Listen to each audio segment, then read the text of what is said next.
What is up? We're back here on Friday night. Looks like I'm by myself tonight, guys. So just me. Facebook's bugging.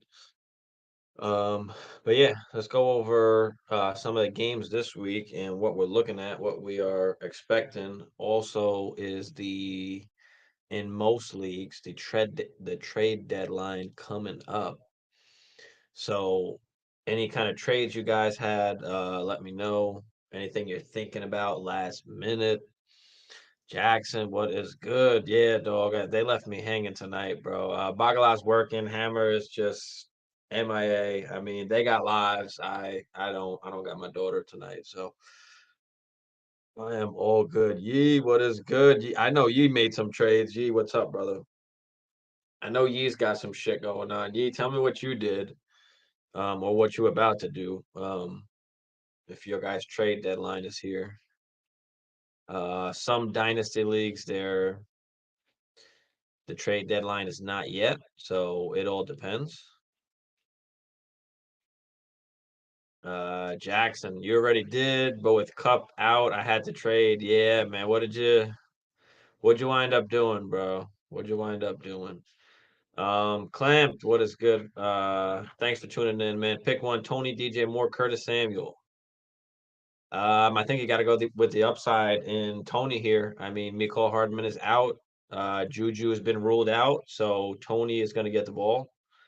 And if he's anything like he did last week in his limited touches, I mean, he should be doing his thing. So I'm going to go with Tony there, and that upside on an explosive offense with Patrick Mahomes. Um, but yeah, I mean, you've got Baker coming back with DJ Moore. That hasn't been great. Curtis Samuel has been okay, but Tony, you got to go with Tony there. Thanks for tuning in, man. Guys, hit that like and subscribe if you haven't already. Appreciate y'all. Pollard for Amari Cooper. Giving up Pollard, getting Amari Cooper. Yeah, I mean, if you don't need Pollard, Zeke is supposed to be coming back. But yeah, if you don't need Pollard, and most likely you don't, I mean, depending where you drafted him. So if you've got other guys and Pollard is just chilling on your bench and you don't need him, then yeah, I definitely want Amari Cooper. I'll take that chance and upside there with Deshaun Watson coming back soon. I mean, and Amari's been hot and cold, but to take the up, I'd rather have the upside with Deshaun Watson than preying on Zeke getting hurt and Pollard still getting all the work. So yeah, Jackson, I'll take Amari Cooper if that's what you're asking. If you're trying to get Pollard, probably not. I think I'd rather have Amari Cooper. Yee lost four in a row. Damn, man. Listen, I feel your pain. I mean, the last 2 weeks in one of my home leagues, I've put up great points, but I've just played just the wrong opponents and could not come out on top. So it's frustrating, especially when your team is doing well and you still, got to take an L. So Yee says you got ETN and Walker on a bye. Do you start Pacheco or B Rob in the flex? Oof. That is tough. Hold up. Let me open up let me check the matchups real quick. But I mean B Rob, I don't love, but he's getting the rock. And as long as they can play ahead like they were, then he's gonna get the ball. Let's see. Yeah, they're going against the Texans, so I think I like B Rock Pacheco. Pacheco did get the rock last game, but I mean he's running in between the 20s. I don't know. They're not giving it to him at the goal line, so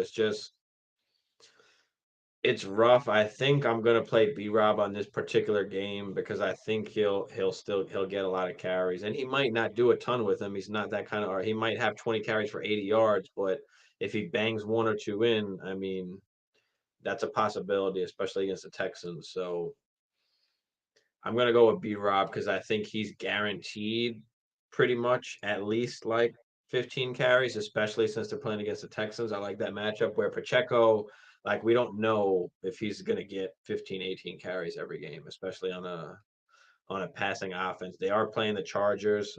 Keenan Allen and Mike Williams look like they are going to be back. So that could be kind of a high scoring passing attack where Pacheco might not be as involved as you want. So I'll take the chance on B Rob. Diesel, what's up, Diesel? Dynasty, 10 team. I don't, you know what? I don't play in any 10-team leagues. It's always 12 or 14, but got ETN, trade away Drake London. I don't like trading away Drake London, bro. I just put out a video to buy him, especially if you're rebuilding. I have Jefferson, Pittman, Waddle, Tony, AJ Brown at wide receiver.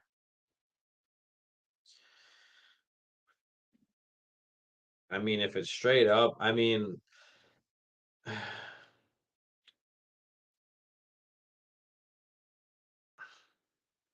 it's tough. Do you like what other RBs do you have? Like, do you think you need ETN to win the ship? Like, is that going to be the difference for you, you think? Like, who's your other running backs? I mean, I like ETN in the long run, especially if you're going to need a running back, but I don't like giving up a guy like Drake London because number one, his age, and number two, I mean, damn, I mean, his target share and target rate are just off the roof. And if they can just find a QB that can throw the ball a little bit, he's going to be an elite wide receiver. And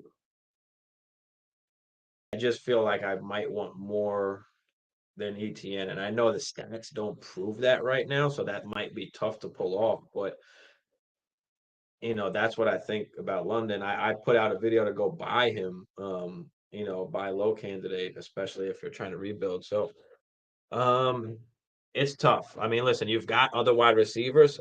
I'm not in love with Pittman, especially. I'm not in love with Pittman. I'd rather get rid of Pittman, but I know if you're trying to win a ship right now, it's going to be tough to do that because Drake London is not producing like you need. You might need ETN. So listen, if it's going to cause you to win the ship, if you don't got much other options, then I guess I just don't. I don't know, man. I don't love it. I don't love it. It's tough. Because I just feel like once Drake London becomes who he becomes, you're gonna be able to get so much more than just an ETN. I'd rather in this situation probably. I mean, you've got good enough wide receivers. Maybe you trade Pittman or something, or trade something else and get a lower running back just to get the points to get you, what you need. Like a Jeff Wilson will cost you a lot less than an ETN. He's on a 1 year contract. And then depending where he is, where he goes next year, he should still be a little bit, he should still be in a lineup basically, somewhere, maybe unlimited touches. But yeah, I would probably just get somebody a little bit cheaper. I don't want to give up London. I don't want to risk that future to get ETN. That's what I would say. I would say hold off on that. Keep London and try and get somebody a little bit less, like a Jeff Wilson, like I said. Well, like a Donta Foreman. I mean, depending on whose teams those guys are on, of course, if they're playing on winning teams, it might be hard to get them. But if they're on losing teams and you can snag those guys away, so these guys can get something for them, before they're not starters anymore, then I would rather do that than go get ETN, I think. But let me know what you think about that, Diesel. Yee, would you start Marquise Brown if he plays over B Rob this week? Yeah, I think so. I think so. I mean, like I said, I kind of like the B Rob play, but um, Marquise Brown, who are they playing this week? They got the Niners. I mean, it's not a great matchup. So, and it's his first game back. So maybe I don't play him. And plus, we don't know if he's going to play yet. And that's the Monday night game. So I'll play B Rob just to be safe. Unless they definitely like, oh yeah, Marquise Brown is definitely playing, but we don't know that yet. 5-5, you got Brees Walker, Kenny Cole. Yeah, bro, you've got enough RBs where I'm not gonna trade London for that. Then, I mean, I know Brees Hall is hurt right now, but Rashard White is gonna make up for that right now. So yeah, I would hold on to Drake London. You're not gonna want to give that up because in a few years, he's gonna be elite. I think so. Yeah, and seeing who you have now at running back, like you're not in desperate need to go get ETN. You've got Rashard White, who's pretty much the future of the Bucks, who pretty much probably just took over Fournette's job. So yeah, I'm gonna keep that. I'm not gonna do it, bro. I'm not gonna do that. Albert, what's up, Albert? Thanks for tuning in, guys. Appreciate y'all. Make sure you hit that like and subscribe. I know I'm solo tonight, so you're just gonna hear my rants and antics if I don't like shit. But Jacob, what up, Jacob? But yeah, that's what I'm doing there, Diesel. It was tempting. He knows how much I like it. Yeah, don't feed into that. You know, don't fall in love with the names. Fall in love with the production and points, and just following the process. Don't get stuck up on guys. My bad. Hold on, we've been there already. My bad. Jacob traded Najee and Peoples Jones, got Amon Ra and Drake in PPR. I feel great about it. Big W. I love getting Amon Ra. That's fucking awesome. Um, if you didn't need Najee, then okay. I mean Drake. If you're if you're talking about Dynasty, Amon Ra and Drake. You mean Drake London or Drake like Kenyon Drake? My bad. I'm thinking about it now. Like Drake London or Kenyon Drake.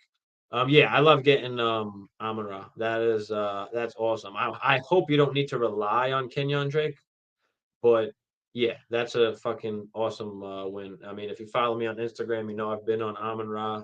Just put out a video to buy him as well. I mean, leading the league almost in target share and all that. So definitely a guy that you do want down the stretch. Guys, don't forget Amon-Ra is in now the same situation as he was last year. Same situation where where everybody's hurt. They've got no other wide receivers right now. Hawkinson is gone. Swift has been banged up. So Amon-Ra's going to have that same production this season, I believe, as he did last season. So, yeah, I love getting Amon right there, Jacob. That's fucking awesome move, bro. Awesome move. You're gonna get it. You're gonna get an 8 to 10 for that because that's good shit, bro. That's good shit. I don't even know how you pulled that off. But good. Swavy JP, what's up, man? 10-man redraft, 8-2. Awesome. Trade Fields and Higgins for Tyreek Hill. I have Lamar. Fields and Higgins for Tyreek. I mean, Tyreek is the best player, obviously, in this trade. You don't necessarily need Fields. I don't love giving up Higgins, though, too. I mean, it is a lot to give up, but if it is 10 man and one QB, Fields is just, he's not as valuable as he would be, but.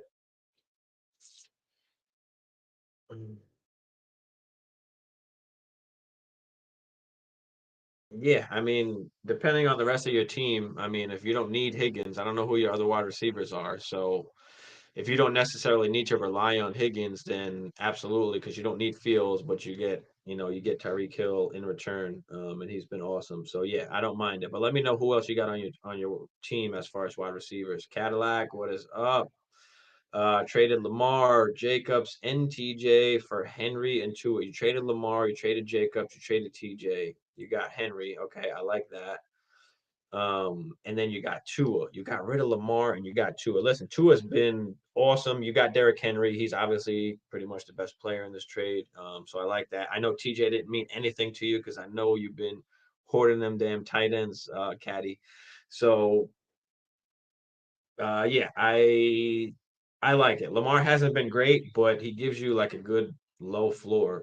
But Tua has been really good, and I think hopefully you can get by with that if he continues to play how he's been playing. But you do get Henry, who of course I like over Jacob. So I like it. I don't love it, but I like it, Caddy. Yeah, Kenyon Drake. Yeah, I figured that. You've got Eckler, you've got Swift, you've got C. Patterson. C. Patterson is, I don't know, he's a little bit scary. I'm not sure. Obviously last game he didn't do much. Are they just going to continue to roll out all these different RBs, or are they going to start giving Patterson the ball? I don't know. So it's tough. And then you've got Swift, who for the limited touches he's had, I mean, he scores. I think he's at like 12 half PPR, like 12 points per game, and he's barely been playing, which is awesome. So just imagine what happens when he actually is getting real touches, as we saw like the first week of the season. So, Let me go back to that Jacob. So yeah, you've going with Eckler, Swift, and CPAT. You're getting Amon Ra. Yeah, I like it. I don't really trust Peoples Jones. I don't know what exactly is going to happen there with Watson coming back. Is he going to eat? Is Amari going to eat? Are they both going to eat? Is Watson going to be rusty? Obviously, he hasn't played in a long time. And then you're talking about trusting Watson for games that you need to win if you have Watson at QB. So uh, it's rough, but yeah, that's all right, Jacob. Then I like it. I like it. Anything else, guys? Throw them in the chat there. Um, what I do here? I mean, I'm in one of my dynasty leagues. I tried losing the season, but it hasn't been working out. I mean, I have Mahomes, I have Amon Ra, um, London, Pitts. I've got a few young guys, and I'm like right at I'm in the playoff spot right now, which is crazy. But I have no RBs. I traded away all my RBs. Like I said, trying to lose, and didn't happen. So I wound up buying Foreman for literally like the late first, and I got back a second in return, so I didn't mind it. Um, and so now I have Foreman, and I'm trying to make a run. So we'll see what happens there. And I don't love that I had to spend the first, but it is a 14 team league, and that's going to be like the pick 13, 14. Like that team is stacked. So, number one team in the league, that pick is. So I didn't mind giving it up. It wasn't my pick that I had to give up. And I already have two other 2023 first. So Caddy said, should I drop A Rob for bench space? And no, I mean, no. I mean, Cup just got hurt. A Rob is the only guy there. My other wide receivers are Debo, D Hop, Sun God, Garrett Wilson, Tony, and How. Well, I mean, in that case, with your other wide receivers being who they are, it doesn't seem like a crazy bad idea. Can you just try and trade them maybe instead? I mean, you've got a couple days before you. I mean, do you need the bench space right now? Who are you trying to pick up? If not, I'll just keep them just in case of injury you have them. But in another case, try and trade them. I mean, Cup most likely is not coming back. So see if you can trade him for something better on your bench. And you've got wide receivers. I don't know, maybe you need an RB or something. So see what you can do there.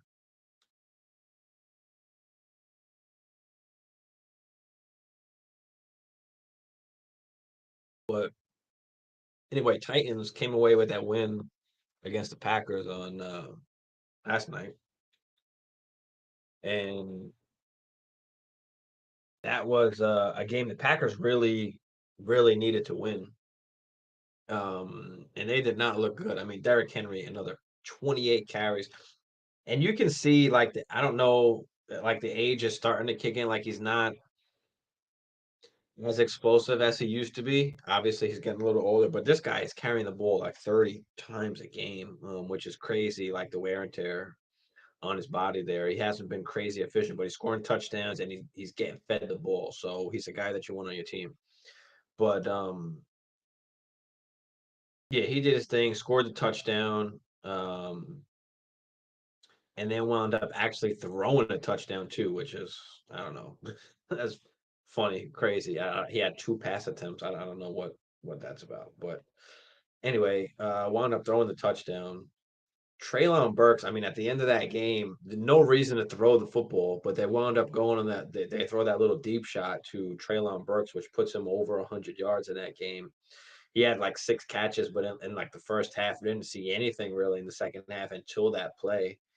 Robert Woods 6 for 69, so he kind of did his thing a little bit. But Austin Hooper 2 touchdowns. That was the surprising part of that game. But I mean, Aaron Rodgers was 227, two tutties. I mean, he was all right. Aaron Jones 12 for 40. AJ Dillon 6 for 13. I mean, just can't get the ground game going, especially when they're down. Randall Cobb came back with 6 for 73. So Lazard 5 for 57, dropped a couple passes, should have been more, but did have 11 targets, so that is encouraging. Christian Watson had basically like two catches all game for two touchdowns, and then wound up on the last drive catching a couple balls. But Other than that, I mean, nothing much. I mean, Green Bay is pretty much done. They're done so, and the Titans just find a way to keep winning. They just stay in games and they give themselves a chance, and they wound up. They're 7-3. Like last year, they just found a way, to start winning. But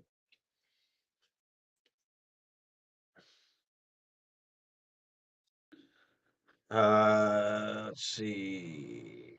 Jacob says, "Feel good. I have Josh Allen. Yeah, it's always feel good to have Josh Allen. Eckler, awesome. Swift. So I'm big on Swift. He's just got to get healthy, and they need to start giving him the ball. Waddle, awesome, and Amon Ra, bro. Yeah, I like it too, man. I like it too. You should feel good, bro. I feel good for you, man. I wish I had that team." Caddy said, "Trade Hollywood and A Rob for Godwin." Yeah, I mean, we don't know what's gonna happen with Hollywood, obviously, with D Hop back. I mean, I suspect he's still gonna get the ball a lot. Him and Kyler were college buddies. I do still think he gets the ball a lot. I don't know.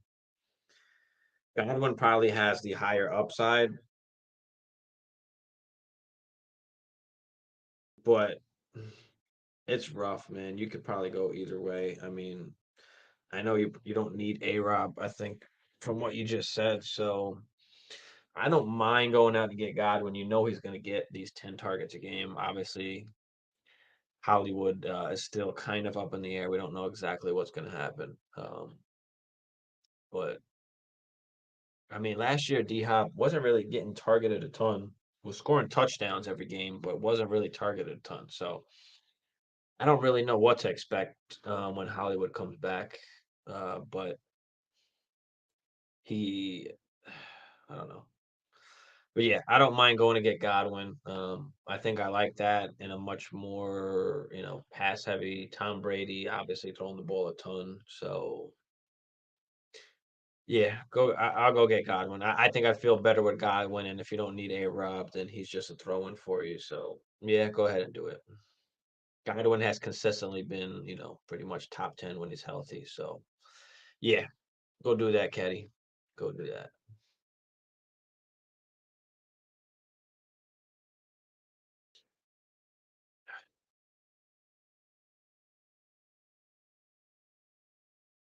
Then we got the Cowboys. Cowboys at my Vikings.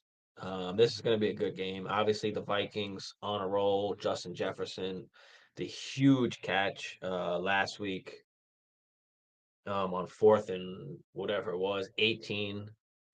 And they wound up coming away with the win. And they've been playing great, even in close games, which is good to see because they didn't play great in close games last year. We lost a lot of games at the end, so it's good to see that the Vikings can win those games. Those close ones, but expect obviously Dalvin and JJ to do their thing. TJ Hawkinson a lot more involved now, so keep the lookout for him. And then on the Cowboy side, you've got Zeke supposedly coming back, so Zeke is going to be getting the ball, of course. Just be careful with Pollard. Still a kind of a flex play pretty much in most situations, but obviously he's not going to get all the work. Dak and CeeDee Lamb back in action, great last week, and they're going to be a force to be reckoned with going forward. He offered me Godwin and Foreman for Stevenson and Hollywood. I don't want to give up Stevenson. No, that. So you got to give up Stevenson and Hollywood, and you get Godwin and Foreman. No, I'm not. I'm not going to do that. Listen, Foreman's been on fire, but Stevenson is going to be involved no matter what the game script is, whether they're losing, whether they're winning. He's going to be catching the ball, and it seems like it doesn't matter now that Damian Harris is back. Stevenson is still getting all the work. So in that particular case, Godwin and Hollywood's not a big enough difference for me to lose Stevenson and get Foreman. And like I said, Foreman has been great for the most part, but in that negative game script, he's not going to be great. But I think I like Stevenson more. I think he's a lot safer than Foreman, but it is close. Listen, Foreman could just go on a fucking tear, you know. Well, we don't know, but I don't know in that case.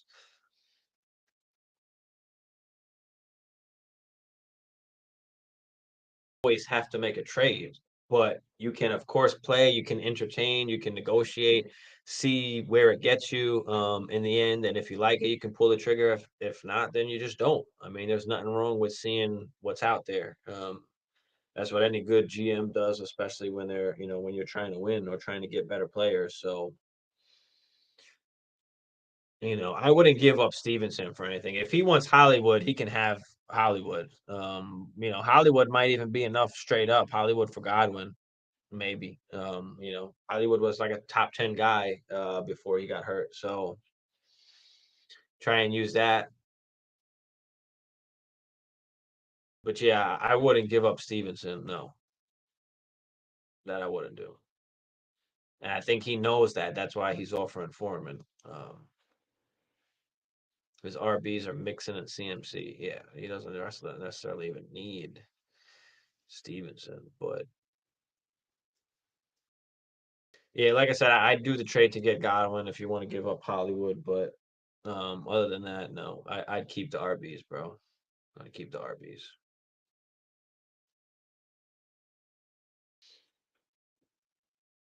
And I got my Vikings winning that game um, at home.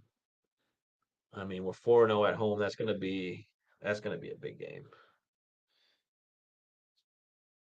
That's gonna be a big game. Next game was the Bears at the Falcons. Falcons think they got a shot to make the playoffs here, which I mean they do, but Justin Fields obviously just been going crazy. I mean, when is it going to stop with him running the football? Who's going to be able to stop him? Obviously, that can't continue the rest of the season. There's got to be teams out there now that are looking at everything and going to be putting defenses in place to stop that. We've got Claypool now another game in. Only played like 30% of the snaps again, so wasn't heavily involved at all. Obviously, still trying to learn everything. So unsure how much, burn he actually gets. So Mooney is a decent play, but there's just not a ton of passing that they're doing. And they're going to need to eventually. But Komet, 2 touchdowns. Obviously, he's a good play. And then on the other side, you've got, I think we briefly spoke about Patterson, who was not as involved as you would like. Are they going to keep running this, 3-4 running back committee? Or what? Are they going to start giving Patterson the ball, or are they going to start throwing the ball more? I mean, with Mariota, it's tough. You don't want him really throwing the ball crazy much, but you've got these two weapons on the outside in Drake London and Kyle Pitts. So we'll see what happens there. I do have the Falcons winning this game, so I am going to go with the Falcons at home against the Bears, but it should be a good game. And let's see if Justin Fields can continue this tear that he's been on. So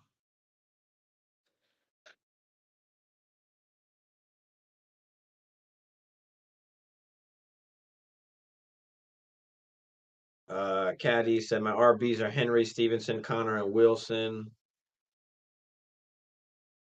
Yeah, so I'm gonna keep. Yeah, I mean you don't need to get an RB. So I mean you don't need the whole Foreman. Steve, just keep that out of it. You don't need an RB.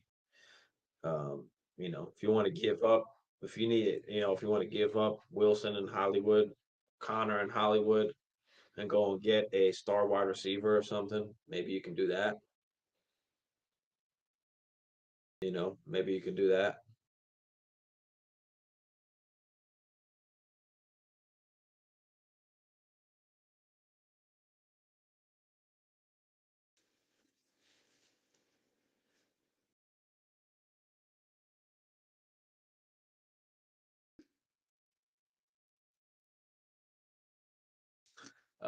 Next game that we've got up was is that snow game, the Browns and the Bills, and they moved this game now to Detroit because of the snow, which they got a crazy, crazy amount of snow. So they moved that game to Detroit. They are going to still be playing it. So You've got Josh Allen, another week kind of rest with that arm.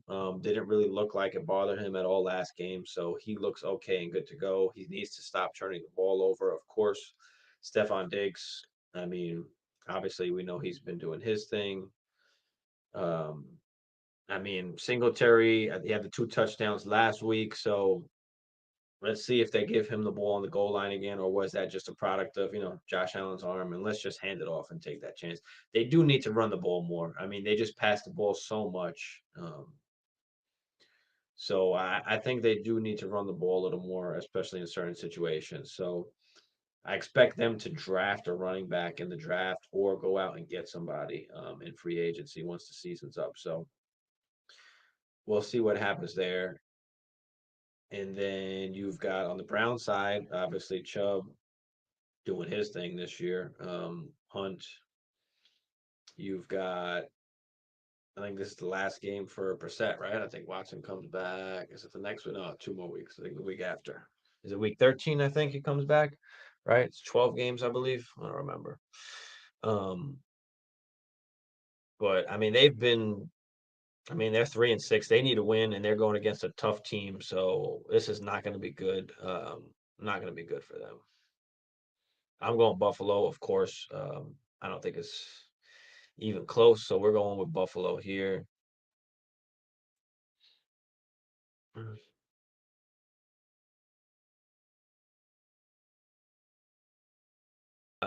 Caddy said, if D Hop doesn't play, which wide receiver I start from the other four? I said, if D Hop doesn't play, which wide receiver do I start?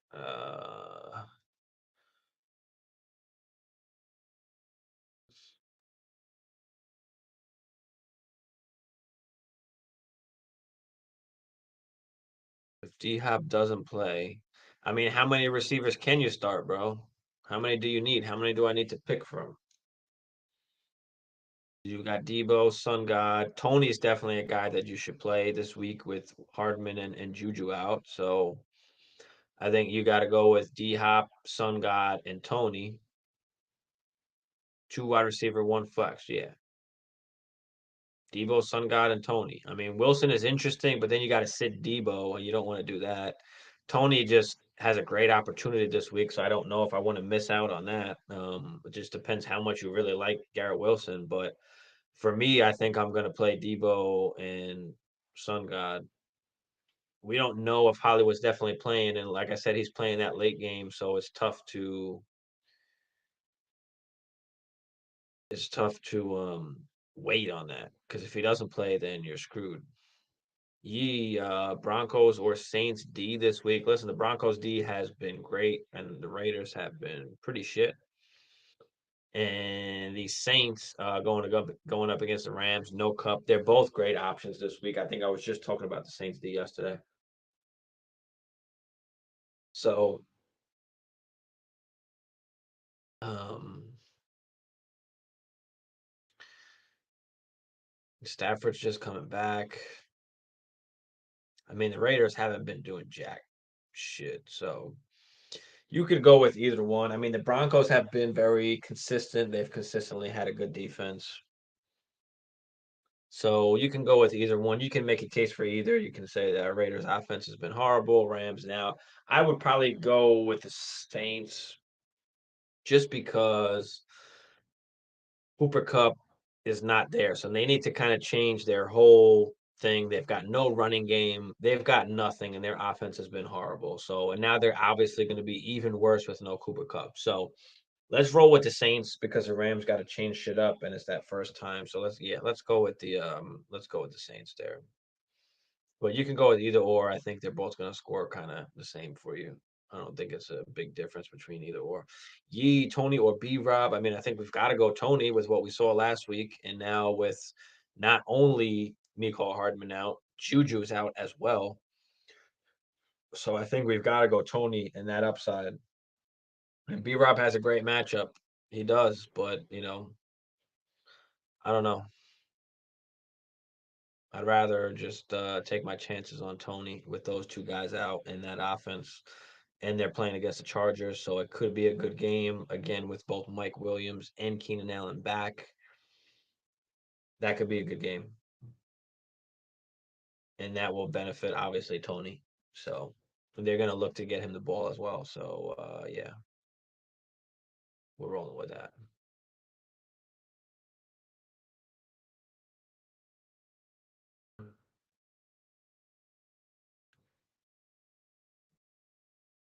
All right, so let's get into the next game we got, which was the Eagles at the Colts.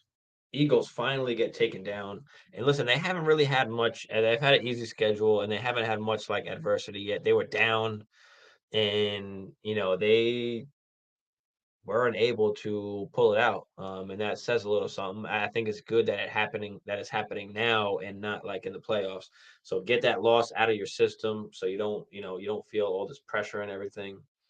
And so I think it's a good thing that they took a loss now, so they can try and get over that, get better, and not feel that pressure of having to keep on winning, and now face that adversity now before you get into the playoffs, so you know how to play in these close games, and stuff like that. So anyway, I do have the Eagles winning this over the Colts, but the Colts are going to give it to them. Actually, you know what? Let's go with the Colts. Let's go with the Colts. You know why? Because Saturday he didn't give a fuck. He was just like, "Yo, bro, we're playing Matt Ryan, and we are gonna run it down your throat with JT because that's the strength of this team. Those are the best players, and that's what we're gonna do. It doesn't take a rocket scientist or experience as a head coach to understand who your best players are and that you need to get them the football. So I think they're really gonna hand it to the Eagles, and it might be a real close game. And if I think JT does this thing again, and we see, that JT is back. So that would be really good for the Colts there, and then handing the Eagles another loss, their second in a row. But I think they can just pound it and pound it and pound it, and as they should. And Saturday is not playing games. So and Matt Ryan's back there. I think they pull it off. I think they pull out another win, which would be crazy for the fan base, the franchise. I mean, they'd be at 5-5 at that point, coming off a win to the Eagles. So that would be pretty cool for them. I don't know if I really think they're going to win or if it would just be a great story if they do win. But nah, they definitely can obviously win. But yeah, let's go with the Colts there. Let's go with the upset. They're at home, so that would be nice to see. That'd be nice to see. Let's do that. Let's do that.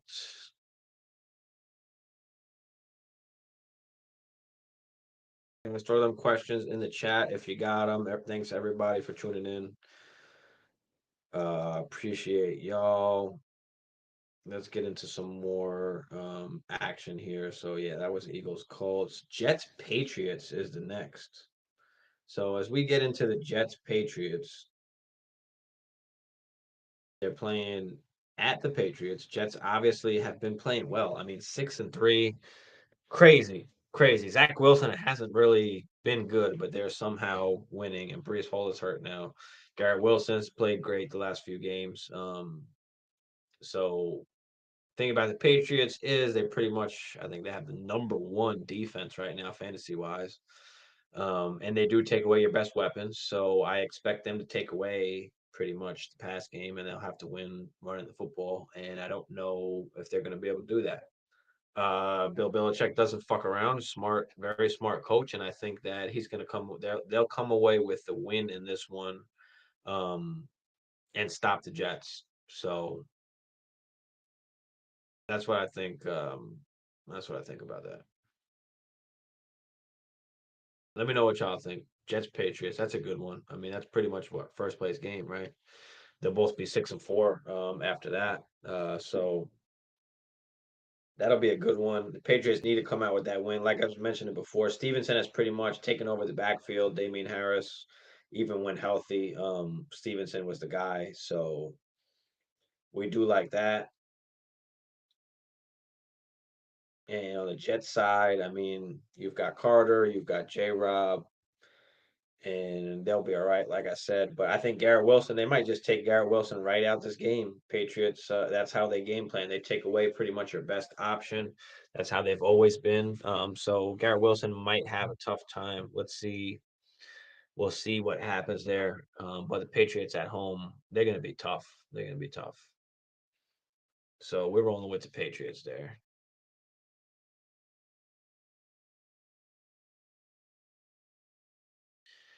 What else we got, guys? What else we got? Caddy, do I ride it out? Probably. 8 man? Damn. QB, you got Fields, Tua, Stevenson, Henry, Connor, Wilson. I like that. Debo, Sun God, D Hop, Wilson, A Rob, Tony, Hollywood, Kelsey.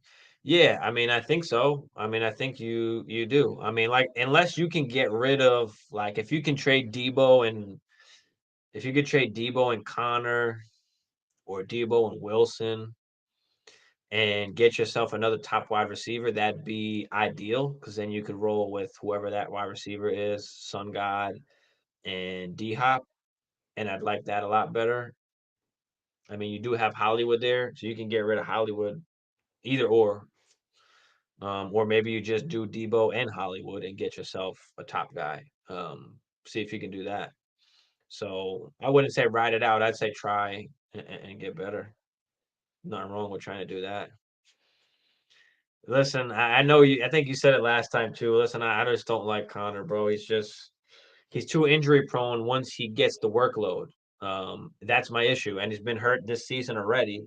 So he's just has a high probability of getting hurt again. That's what I'm afraid of, and I don't want to rely on James Conner because you haven't been able to rely on him the past few years, and you just got to follow the history, man. Got to follow the history. He just hasn't been able to stay healthy, and I do not want to. I just don't want to bet on it. That's my that's my Connor hate. Is I'd rather not bet on an older injury prone running back. And listen, I can almost guarantee you that they will draft a running back next year in the second round. Um, so then Connor is done. But we'll see what happens. We'll see what happens because they've been looking for they're looking for a new RB. I don't think they want to keep Connor either. Patrick Wood is up. Patrick, my guy. Thanks for tuning in, bro. Yeah, I'm alone tonight, man. My partners left me. It's all good. We don't need no Packers fans. Moke, what is up, my guy? Guys, make sure you hit that like and subscribe if you haven't. Help me out there. Rest of season, Kamara or JT. Damn, that's tough. I think JT is possibly back. But listen, I was just mentioned it before. I mean, Jeff Saturday is no dummy. He's no dummy, bro.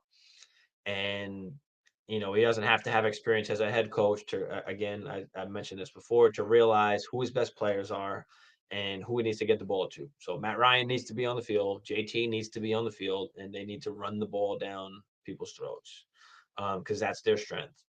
So I do love JT. Kamara, obviously PPR. He gets both. I believe he has a tough schedule coming up, but yeah, I think I like JT more. I like JT more for the rest of the season. Let's go JT Moke. Patrick says they're not really that good anyway. Thanks, Patrick. I guess I'm all right, right? Hopefully.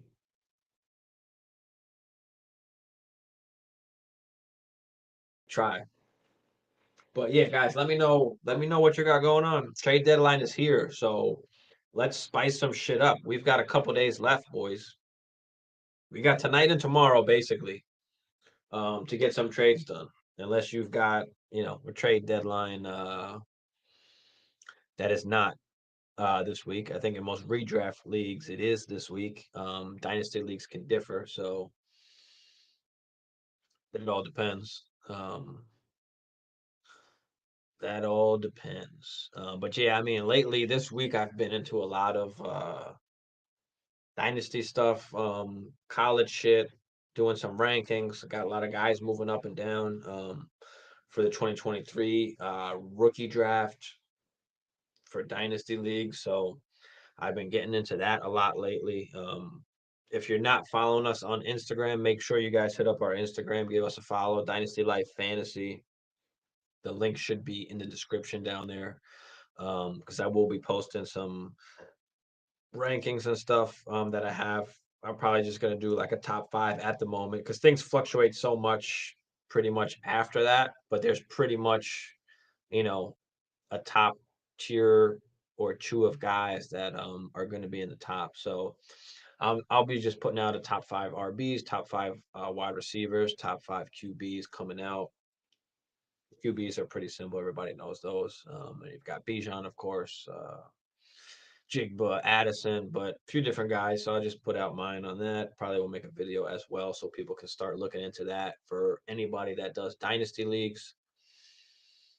Because that is what we do. It doesn't just stop after redraft for fantasy football. Dynasty is all year round. That's what makes it so much fun because you're still researching. You can still trade.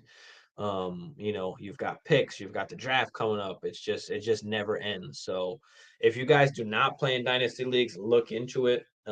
As we get into next season, I will most likely put together a dynasty league for all followers and subscribers from Instagram and YouTube. So if you guys are interested in a dynasty league, just make sure you follow us. Make sure you hit the notification so you can get notified of every time we go live and stuff. And sometime before the next season we'll make a dynasty league for us, and we'll do a redraft one too, so whoever doesn't do dynasty, we can still do a redraft one. So that'll be cool. But all right, let's get into the next game if we don't got any questions at the moment, which is the Lions and the Giants. So Lions are playing at the Giants. Swift, he's getting full practices in, so hopefully he's okay now. And hopefully he gets the ball more. Even with the limited touches, he's still averaging 12 points per game, which is crazy. So just imagine if he gets those touches. Amon-Ra, like I've been mentioning, about to go off again like he did last year, about to go on a tear. Same situation, guys. Same situation as last year. No Hawk. There's no other wide receivers there. You know, Swift has been hurt, so St. Brown is going to be getting the ball at a crazy pace, continuing going forward. So I absolutely love it. So look out for that. Giants, on the other hand, I mean, just feeding Saquon the damn ball. I mean, what do you have, like 30 something carries last game? So they're just going to keep feeding him the ball. Look for that. Darius Slayton is a good kind of flex play. He's the only guy that they have as far as they throw the football because they don't do it much nowadays, just kind of handing that ish off to Saquon. But I'm going to go with the Giants here. I mean, the Lions they're just hard to trust. Their defense is horrible, so it's a great matchup for Saquon. And I think they come out on top, but should be a lot of passing done by the Lions if they're down, especially. So keep an eye out on Amon-Ra, guys. Another, 10, 12 targets, catches coming up. Cadillac. My bad, Caddy. 1 second. Caddy said Connor and Debo for Pierce. Pierce. The running back Pierce? No. I mean, you might as well keep Connor for that. Don't do that. Don't do that. You might as well keep Connor for that. He's on a better offense. He's going to get more. He's going to have touchdown opportunities as we saw last game. No, that I'm not doing. I thought you're going to get a wide receiver, not a running back. Let me know, Caddy. You need to do better than that, bro. Come on, you got this. Improve at wide receiver. I think you were okay at running back. Um, Patrick, I was going to overpay for Amari Cooper, like as it was. Amid this motherfucker going to try and 8 to 10 me. Oh, we tried to 8 to 10 you. Yeah, we don't. We do the 8 to 10s, right, Patrick? We don't fuck around. We don't let people 8 to 10 us, bro. The trade offer was Mike Williams and Hollywood and Tony and Singletary for Cooper, Rashard White, and Juju. So you would get Cooper, Rashard White, and Juju, and you'd give up Mike Williams, Hollywood, Tony and Singletary. Yeah, I mean that's a lot. I mean, I like Rashard White. I definitely love Rashard White out of pretty much anybody in this deal. But Tony, I mean, Juju's hurt, so he's not playing this week. Tony's going to get more opportunities. Michael Hardman's on the IR. So, yeah, I mean, Mike Williams obviously, is going to be hit or miss. That Chargers offense hasn't been great this year, but again, they haven't been healthy. So maybe now that they are healthy, he can continue to do his thing. Hollywood should be back hopefully this week. If not, Tony, you get Cooper. The problem is, I love Cooper. I don't love. Let me rephrase that. I like Cooper's opportunity is going to be with Deshaun Watson in that offense, passing the football. But I also do love Rashard White as well. I don't love Juju. He's going to be hit or miss. Doesn't have a crazy high target share. So I don't know how great he's going to be, especially with Tony possibly eating in now. They're going to be getting the football. So yeah, I think I'd keep who I have there. There's just too many players involved in that deal in the first place, bro. I hate that. I hate when there's just too many players involved. There's just too much. There's just no reason for all that. Do you need an RB or do you need a wide receiver? Give up a couple players and that's it. Like Steve as it was, this motherfucker gonna come back switching Cooper out for Pittman. Oh yeah, probably not. I hope his ass will make the player. Yeah, I mean, I'm probably not going to go out and get. I mean, I like that Matt Ryan is back. I do like that. I don't know if they're much of a difference, Cooper and Pittman. But there's just too many guys in that. I don't like that deal anyway. Especially if you're just getting Cooper and Pittman, that's the main guys that are, or Pittman, that's the main guy that's coming out of it for you on your end. It's like there's just too much things moving around for you to only get back that. Caddy says no one in my league believes in Debo. Still have a little faith in him, but I don't want to lowball him either. Lowball what? Offers? I don't give a fuck. Lowball offers. This is the last week, bro. You've got to do what you can. People are dumb. Will accept shit. Um, you know. But if nobody believes in him and you got to keep him, then you got to keep him. Trade somebody else. Oh, that was what you offered. I don't remember. Okay, dude, counter with some bullshit. Yeah, it's just too much, Patrick. There's just no reason for all that.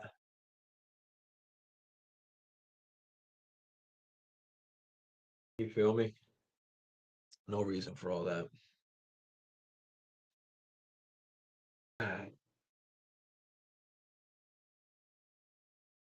All right, let's get into the next game here, which was the Panthers at the Ravens. Panthers at the Ravens. Of course, we're going Ravens here. Bateman done. Andrews hopefully is back. We don't even know that yet. So if you got Likely, be ready to fire him up if you need to. But yeah, the Ravens should beat the Panthers. You got Baker Mayfield starting on the other side with PJ Walker hurt. Um, I mean, DJ Moore hasn't been great with Baker Mayfield, but just hear me out. There is no CMC anymore. So CMC's not getting those 10, 12 underneath targets that he used to get. So maybe they go to DJ Moore a lot more. Maybe he goes to DJ Moore a lot more. I'm hoping that he does. We'll see. We'll see. That's the only person really worth even talking about on the Panther side, other than Foreman, of course. Um, what I would hope is that they keep this a close game, the Panthers, so that Foreman can still eat, and they can get the ball to DJ Moore. But they've got to keep it a close game. They cannot afford to start getting blown out by the Ravens and go into pass mode because that is not going to help them win. If they can keep the game close and run the football, they have a good chance. So I'm going with the Ravens, of course, but I need the Panthers to keep. Well, I want the Panthers to keep this close, so Foreman can still get carries. If they don't, then Foreman he might hurt you. Um, but yeah, let's get the ball to DJ there. Let me know what y'all think about that game. Panthers at the Ravens. I think it's pretty much a no-brainer. Ravens. It looks like the line is like minus 12 and a half. Jeez. Um, so Patrick says I was just freeing up space. Remember those three wide receivers were all on the bench. I have Gabe, AJ, and JJ. I like that. I don't love Gabe, bro. And then AJ's a little banged up. He didn't play great. I mean, but yeah, I mean, I would just do a lot less if you want to get that trade done. If you want to grab Cooper, then just go grab Cooper, trade what you need to trade for him, but not this, 4 players or 5 players for 4 players. It's just too much, bro. It's too much to even think about. Two managers who I think might be able to get their wide receiver one. Which one, Hill or Diggs? Either one, bro. It doesn't matter. Doesn't matter. Hill has been awesome. Diggs has been awesome. QBs for both of those teams have been awesome. Um, so you can do either or. And both of those teams are going to be playing until the end because they're both good teams in the same division. So it's like you don't need to worry about that either. So yeah, it just depends who you like more, bro. I'd take either one. It depends what manager you can get to bite on it. That's really what matters. You should send out to both. Don't just send out to one of the managers. Send trades out to both of them. Whoever accepts it is the one that accepts it. That's the one that who you get. So that's what I would do, Caddy. Just send it out. I mean, listen, in my dynasty league, I have about 25 trades in my inbox right now that I sent. I mean, well, outbox that I've sent out. Just trying to get a pick for a couple players before the trade deadline is up. I just spammed it basically. I sent it to every manager in the league, and if somebody accepts it, somebody accepts it. I don't care. But you just gotta throw it out there. So offer for both and see who accepts. That's it. That's what it comes down to. Caden, what up, Caden? Thanks for tuning in, man. Outsouls up in here too. Appreciate y'all. Make sure you guys hit that like, hit that subscribe if you haven't. Caden said, should I trade Connor, Juju, and Thielen for Chubb? If you don't need Juju or Thielen, which you probably don't, depending where you drafted them, then absolutely I want to go get Chubb. As long as you don't need Juju or Thielen, then absolutely go get Chubb. Hell yeah. I'd way rather have him than I would rather than Connor. Connor could just I just yeah, I don't know. I got hate for Connor. Caddy knows about it, ex Caddy. Um Outsole, I traded Diggs, Allen, and Everett for Lamar, Adams, and Andrews. You traded Diggs and Allen. Why, bro? Why? For Lamar and Andrews. Come on, man. Oh, you got Adams too. Okay, you got Adams too. So since you got all three, fine, fine, fine. You should probably go get Isaiah Likely as well, just in case Andrews goes down. So I would try and do that too. Go get Isaiah Likely, so this way at least you have the backup, and so if Andrews goes down, at least you've got a nice guy to plug in there, and on that same offense. So yeah, I mean basically you got Devonte Adams for free, basically. Well, not really, I guess. I say for free because Everett doesn't really matter. That's why I'm basically erasing Everett from this deal, um, because that's what it's like to me. So, because I feel like you're going down a little bit with Lamar, you're going down a little bit with Adams, but then you're going way up with Andrews. So it's like, uh, I don't love it. I think I'd rather have Allen and Diggs. I mean, fuck Andrews. So I don't love it out. So I don't. I don't. Now that I'm really thinking about it, not a bad trade. Like I said, we've got to hope Lamar and Andrews does their thing, and Adams still does his thing. So, but yeah, I had Goddard, but he got hurt, so need that tight end. I'm 4-6. I mean, I know, but it's like not really worth to go spend up on a tight end. I mean, those that point differential is not like that great unless you're getting, a top guy. And yes, you are an Andrews, but he has been a little banged up. Um, and Lamar hasn't really been great lately, so it's like it's tough, bro. It's tough. I hate sending 3-for-1 trades, so I think I need to add a running back 3-for-2. I would be willing to trade Connor or Stevenson plus 2 wide receivers because I have 7.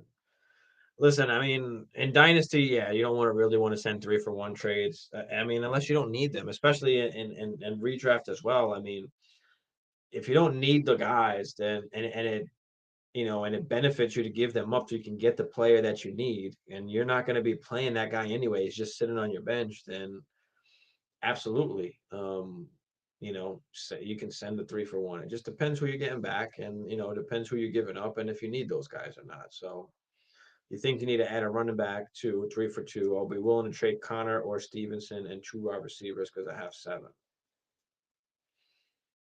I don't remember who we're trying to get, Caddy, but let me know if you want to trade Connor or Stevenson. I wouldn't trade Stevenson. I'm not trading Stevenson, bro. He's a top 10 running back. Uh, get rid of Connor's ass. Get rid of Connor and the wide receiver. He just came off a big game too, so it's the perfect time to trade him because you don't need him. But the other guys you got, you dig? But yeah, let me know, Caddy. Boba Fett, what is up, man? Thanks for tuning in. Just traded a non PPR. You got non PPR. And I hate these big multiplayer trades, but Chase, Gabe Davis, Foreman, and Forster Monroe. I mean, yeah, Moreau doesn't really matter for me, but Amon Ra, Swift, Olave, Andrews. Which side did you get? I would say that first. And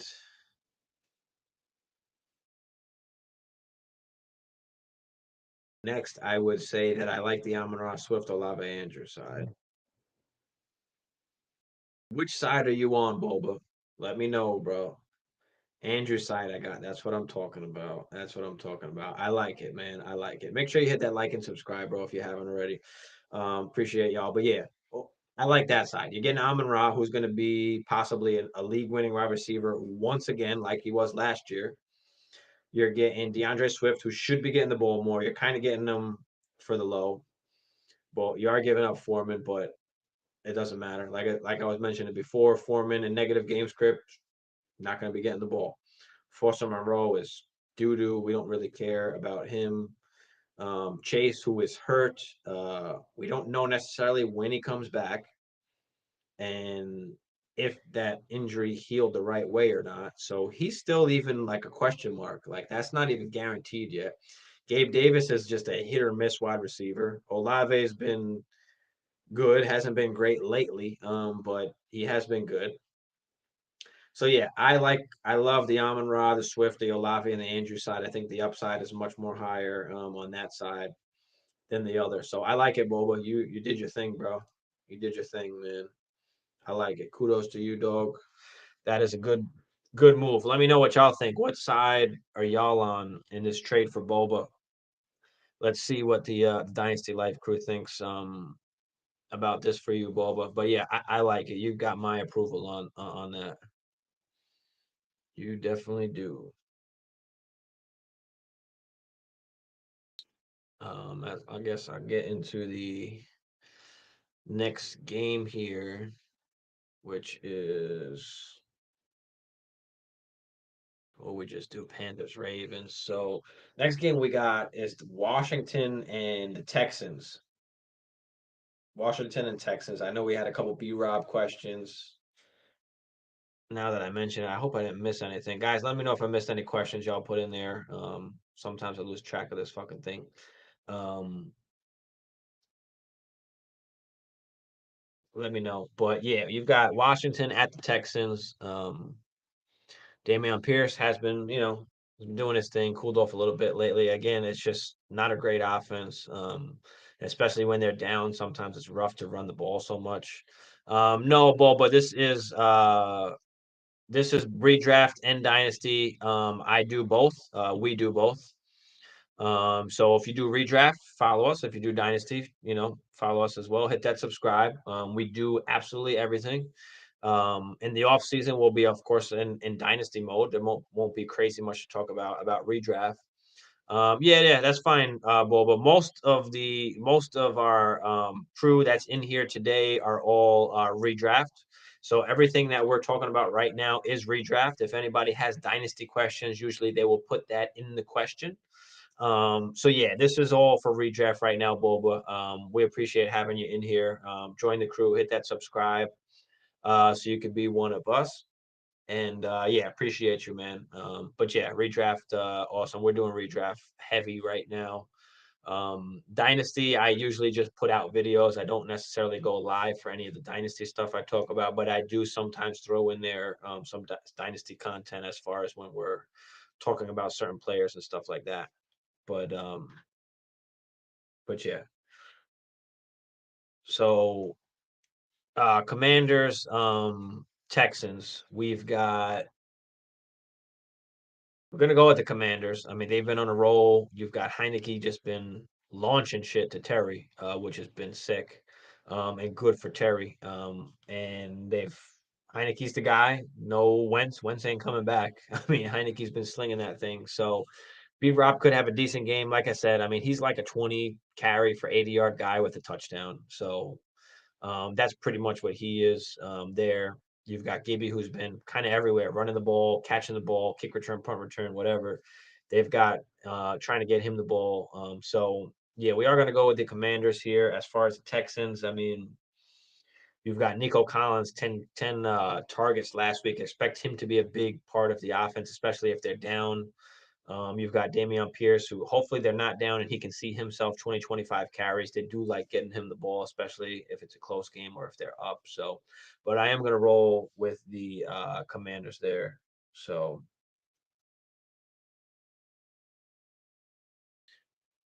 Caden, deadline is in 51 minutes. Is it really? Oh, yeah, shit, 12 o'clock. Is it? Or is it not till after is that how it is? Where's my phone at? Oh man, because now I'm like, shit. That means I got to trade like right now. I think it's after. Is it after this week? Maybe yours is like that. Now I got to check and make sure mine isn't like that. Let's see if it even tells me. Trade deadline is this week. It says. So I think we have until the end of the week. But anyway, if yours is up soon, Tua, Henry, Cook, Chubb, CD, Hopkins, and Schultz. Henry, Cook, Chubb, awesome. You got CD, you got Hopkins, you got Schultz. I mean, that's a great lineup. Anything you should do? I mean, not really. I mean, Hollywood is coming back, so how much does that take away from Hopkins? What's going to happen there? I don't know. Can you trade Hopkins and something that you have on your bench to try and get a better wide receiver? Maybe you can look around and play with that. I mean, your running backs, you've got Henry, Cook, and Chubb, so that's fine for your true RBs and your flex spot. You've got, Schultz, who should be great now with Dak back. So the only thing I would possibly do is maybe trade D Hop and a piece for another elite wide receiver. Maybe that's kind of the only thing that I would look to do. I wouldn't really touch anything with the RBs. I wouldn't touch CD or Schultz. They're absolutely fine. I wouldn't touch anything with Tua. He's been playing great. So yeah, if I had to do anything, I'd trade D Hop and a piece maybe to get a better wide receiver. That would be my only opinion on that. I want Tay, but the Tay owner doesn't like D Hop. Yeah, so you might not be able to pull that off then if he doesn't like D Hop. I mean, what is there not to like? Just show him the statistics, show him the stats, show him the points per game. You know, target share. Ravi says I'm 2-9, tied for last. So I trade Cup and Saquon for DPI, JT, and Dalvin. DPJ, you talking about? Peoples Jones, JT, and Dalvin. Uh, yeah, Cup is probably not coming back. So you're basically trading Saquon for JT, Dalvin, and Donovan Peoples Jones. I'll take it. You're getting JT and Dalvin. So yeah, I'll do it. Cup is not coming back. They're not going to be making the playoffs. They're not going to rush him back. I'm not going to be hoping for Cup to come back. So if you can pull that off, yeah, absolutely do it. Especially that JT seems like he's kind of back now. Yeah, Kaden, we just went over that. But yeah, let me know what else y'all got. Throw that issue in the chat so we can get to that. Um, we've got the Raiders at the Broncos. So Raiders at Broncos. We are going with the. This is tough. Broncos have been playing like shit. Raiders been playing like shit. I'm gonna go with the Raiders. I think they might pull it. No, no, we're gonna go with the Broncos. We're going with the Broncos. I can't even pick the Raiders, bro. Can't even do it. They just been playing absolutely horrible, and they're talking about guys that are not buying in. So there's a big disconnect on the team wise. There's a huge disconnect, and I don't know what that has to do with. Is it the coaches? Is it just the leaders? Is it Derek Carr as a leader? Is it Devontae Adams as a leader? Josh Jacobs? Are they just not able to get the whole team to buy in? I mean, it's kind of weird that Derek Carr and Devontae Adams both are referring to guys not buying in, and guys not being on the same page and everybody not caring as much. Like, it's just very weird. It's a weird situation. So that's why I'm going to go with the Broncos here. And the Broncos haven't been playing great either. They suck. I mean, Russell Wilson is just garbage. No wonder why Pete Carroll said we're going with Geno. We all thought he was crazy, and now look at us. So yeah, and then you've got Judy out as well. So you've got Sutton only there. Sutton's a good play, so expect Sutton to have a good game. I mean, he's pretty much the only guy they've got over there. Dolchich maybe gets a little uptick as well. So we'll see what happens there. But I mean, Broncos. I mean, running backs. You've got Melvin Gordon, Latavius Murray. I think Chase Edmonds is there now too, right? So who knows what's going to happen there? I mean, Melvin's been getting the starts, but Latavius has more carries and he's been the goal line guy getting the touchdown. So it's like, I don't know. You want to stay away from that whole team, like fantasy wise. There's like just nothing there that you want to do with that. But I do think the Broncos do pull this out. So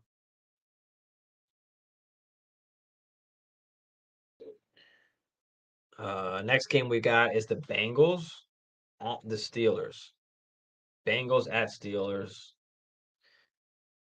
I'm gonna go with the Bengals here. Joe Burrow, T should do their thing. Um, Joe Mixon, had the huge game. Um, Hopefully he continues. I mean, he's got a pretty good floor because he catches a lot of passes. He hasn't had the touchdowns this year. Obviously, he just went rampant. But he's going to have the opportunities. That's the thing about Joe Mixon. So, you can be confident that he'll at least get you, a good floor. And who knows when Chase comes back, if he comes back. Hopefully he does. But on the other side, Najee had a good game last game. Hopefully he can continue that this game. Pickens and Deontay have been good, but not great. Pickens has been okay, but hopefully as he gets more repetition and more experience, that offense can get better and better because it looks like Kenny Pickett can play. And of course, you got Fryermuth over there who's hogging up some targets as well. I really like Fryermuth down the stretch as a tight end, not only for redraft but for dynasty, as well. So I do like it. But we'll see what happens with the Steelers towards the end of this season, and especially going into next season. Got rid of Claypool, so they're kind of just opening it up and saying, "Hey, Deontay and Pickens, you're our two guys here." And we'll see what happens with Pickett. Obviously, they're going to give him opportunity.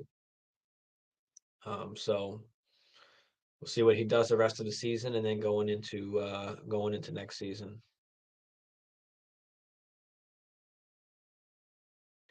After that, we've got the Chiefs and the Chargers. Going with the Chiefs here. I mean, Mahomes has just been playing unbelievable, basically a walking 40 piece. My bad, Caddy. My bad, Caddy. I didn't see the trade, bro. My bad, Caddy. Okay, here it is. My bad. Just let me know. Sometimes there's a lot of stuff in the chat, and like I don't see it like you guys do on YouTube. It comes up a little bit different on my end, and when I'm clicking through different ones, sometimes I miss it if I'm because I got to go back and forth to go up and down on there. My bad. But D Hop, Stevenson, A Rob for Hill and Swift. I love getting Hill. I think you can do it because of the other RBs that you have. Throw the other RBs that you had in there again one more time for me, just so I can see what you have. I really don't like giving up Stevenson, but if you're gonna get Cheetah, I mean, like I said, Swift has been good. It's just a matter of him staying healthy. That's what we're betting on. So we've got to bet on Steven on Swift staying healthy. If I can find your RBs again, I'll find it. But let me see if I can find your RBs here, Caddy. My bad. Unless you throw, oh yeah, there it is. Henry, Connor, Wilson. Yeah, I'm okay with it. I'm okay. I mean, yeah, I'm okay with it. I'm okay with it. Because you don't have to rely on Swift. That's what I like about it. At least you've got Henry, you've got Connor, you've got Wilson to fill in, who it looks like he just took over for Mostert. So let's see what happens there. But then you get Swift, and you don't have to rely on him. So I like that. You're getting cheated. Absolutely, go do it, bro. Do it, Caddy. You got go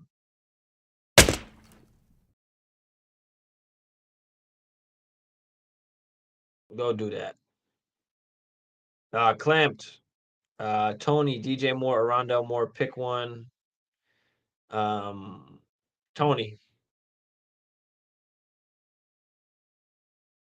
Yeah, Tony. I mean, you've got Juju out, you've got Mecole out. Tony's going to get opportunities. DJ Moore hasn't been great with Baker Mayfield, but again, CMC's not there. There's a possibility they get him the ball more, but I'd rather not bet on that. I'd rather bet on Mahomes and, him getting the ball to Tony with, two wide receivers that are out. Rondell Moore is good, but then again, Hollywood may or may not be back this game. We don't know yet. So yeah, I'm gonna go with the upside in Tony. But if Hollywood doesn't play, Rondell Moore is going to be a good play as well. But I'm going to just go with Tony based on the opportunity and the offense that he's in. Cadillac said Henry. Oh yeah, I saw that already, Caddy. So yeah, I'd do that then Caddy and Clamped. Yeah, I'm gonna roll with Tony on it. I think it's hard to not go with Tony just based on opportunity and what we saw last week and his limited opportunities. That they're gonna try and get him the ball. So I think I'd rather go with the chance on Tony than I will on Rondell Moore, especially if Hollywood plays. But I think that's the biggest thing is that we don't know if Hollywood's gonna play or not. So just keep an eye on what's going on with that if he winds up playing. But yeah, I think I'm rolling with Tony. Let me know what y'all think. Caddy, who you playing? You playing Tony, DJ Moore, or Rondell? Everybody out there, whoever is still out there, let me know in the chat who y'all got. And who do you prefer, Clamps? Who do you have in the lineup right now? What was your thought on it? And let me know if you changed your mind based on anything that I said. Yeah, Caddy said Tony. Yeah, that's what I'm saying. I agree. Um, but yeah, Clamp, let me know who you have in right now or what your thoughts were on it, and if anything I said maybe change what you thought or something. But I mean, if you love Rondell Moore, like I said, I can't won't be mad at you for doing that. I mean, he's been pretty solid, but again, once Hollywood comes back, he gets a downgrade automatically by default. So,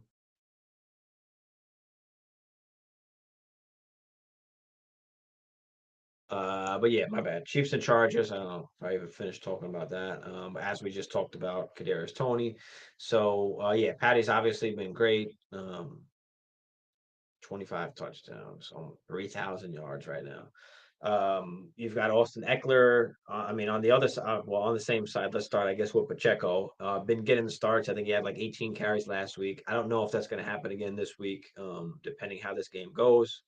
But Pacheco's getting the ball. CEH has been an afterthought after going on a tear in the beginning of the season.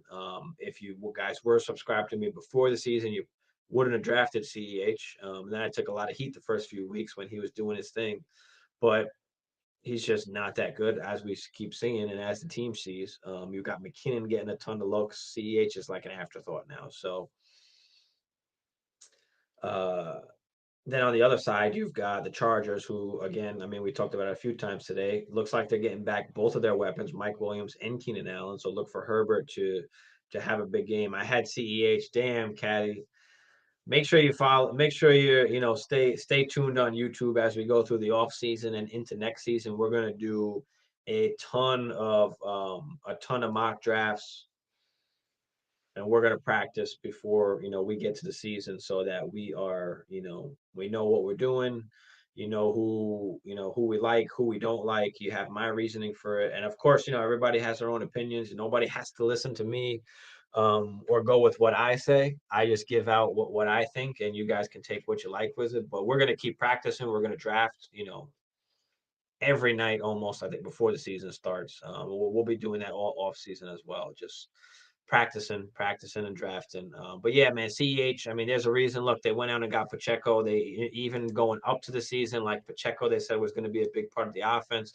So I was all for CEH already. That just made it even worse. So you drafted Lamar, Connor, Zeke, Debo, Hollywood, Kelsey, Sun God, Akers, Mooney, CEH, Elijah Moore, D. Yeah, man, I mean, listen, you had Kelsey and Sun God with good picks. Everybody else, like I didn't have Debo in any leagues. I wasn't picking him.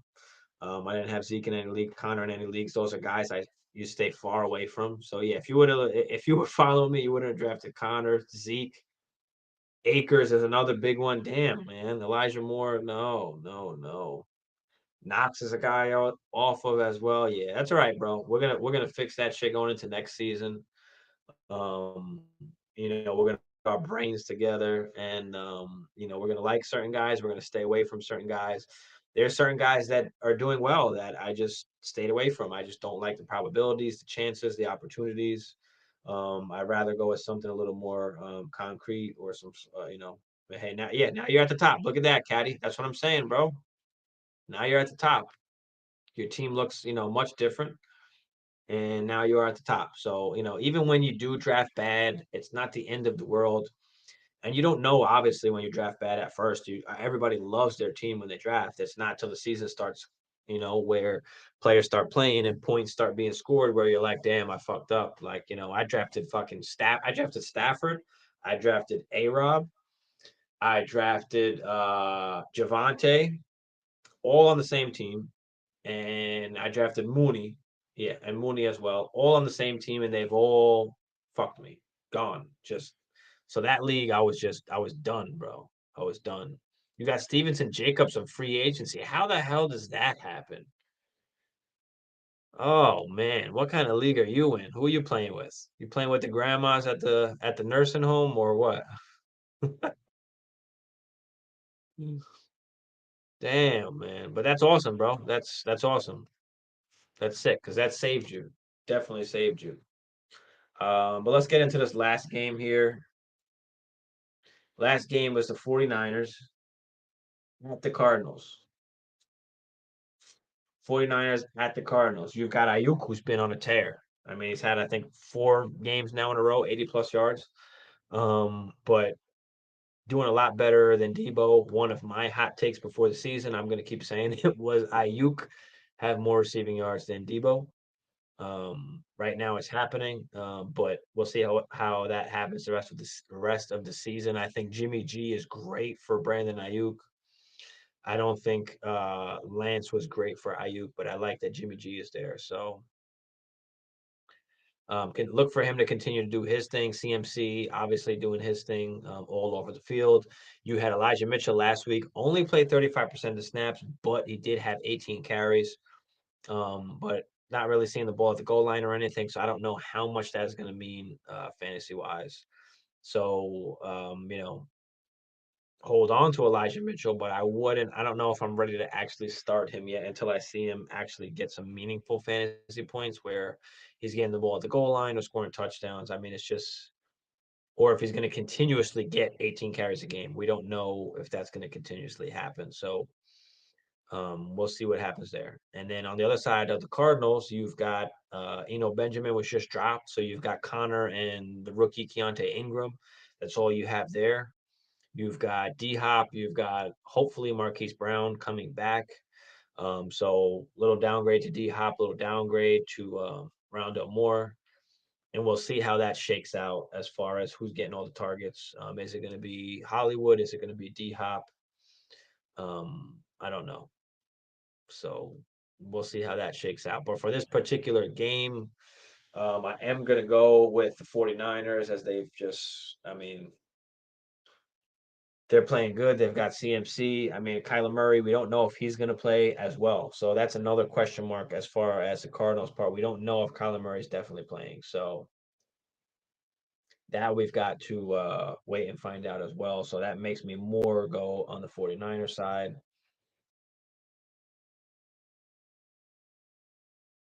5 people from my draft stayed on my team. There's nothing wrong with that. Ain't nothing wrong with that. You can trade, you can do anything, throughout the season, especially if your team wasn't good. And, you noticed that early and you were able to get rid of those guys and change your team around. You can actually, there's a lot of people that, hold on to those guys and like, all right, they're going to produce eventually. They're going to produce eventually. And the trade value just goes down and down as they're not producing. And then eventually you can't trade them for anything. So, you were able to get out early enough and fix up your team and pick up guys in free agency to make your team better. So, you did your thing. You might have fucked up in the draft, but you wound up fixing it. So kudos to you, bro. But that's how you do it, man. You're not always gonna get it right, but as long as you make the right moves to make shit right, when shit is not going right, that's how you do it.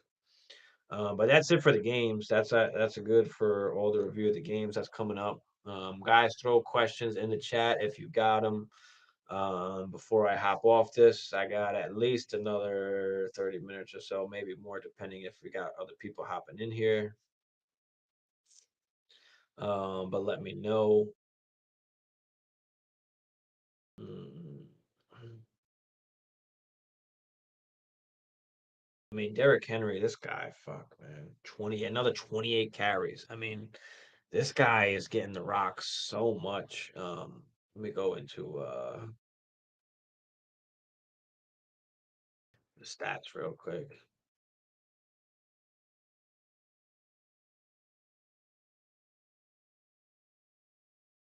But yeah, I mean, 230 rushing attempts. I mean, he's got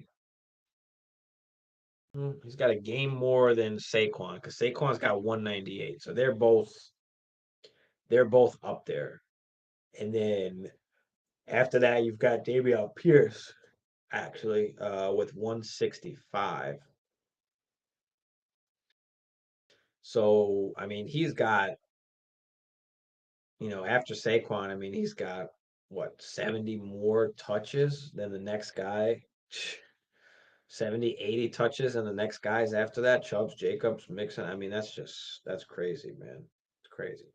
Caddy said Debo for Godwin or Evans. I mean, it's tough. It seems like Evans is more of the touchdown guy, but Godwin is more of the, you know, uh, possession guy. I think I like Godwin more than I do Evans because he gets the ball not only down at the goal line, but throughout the field. So I think I'm gonna roll with Godwin's, but you can go either way, man. You could go either way. Let me know what you like better. It just depends who you like better, but I think I prefer Godwin um, more than Evans. Yee says home league 8 man. I hate the 8 man, but you're 5-5. Not much ways to improve. Just gotta hope I make the playoffs. But yeah, listen, anything can happen in the playoffs, so you just gotta make it. I mean, you're 5-5, so you're not that bad. You can get in. Basically, no holes on my team yet. I'm in a 4-game losing streak. But yeah, that's just what happens sometimes, bro. That's just what happens, Yee. I mean, I think earlier we even talked about. I mean, my last 2 weeks, I've putting up great points, crazy points, and I still lost those games, and it just hurts because anybody else I would have played, I would have came out with the dub, and instead, I wound up playing, against good teams, and I wound up catching the L, and it just sucks because I should have, 2 more wins, and that is a lot when it comes to fantasy and playoffs, and especially down the stretch right now. Because now I gotta win out, and it just sucks. I should have won the last 2 weeks, and I wouldn't be in this situation, but it's just the way the cookie crumbles. That's just the way shit turns out. So you just got to try and get in the playoffs and let shit, let the chips fall where they may, basically from there. But if you get into the playoffs, then you've got a shot.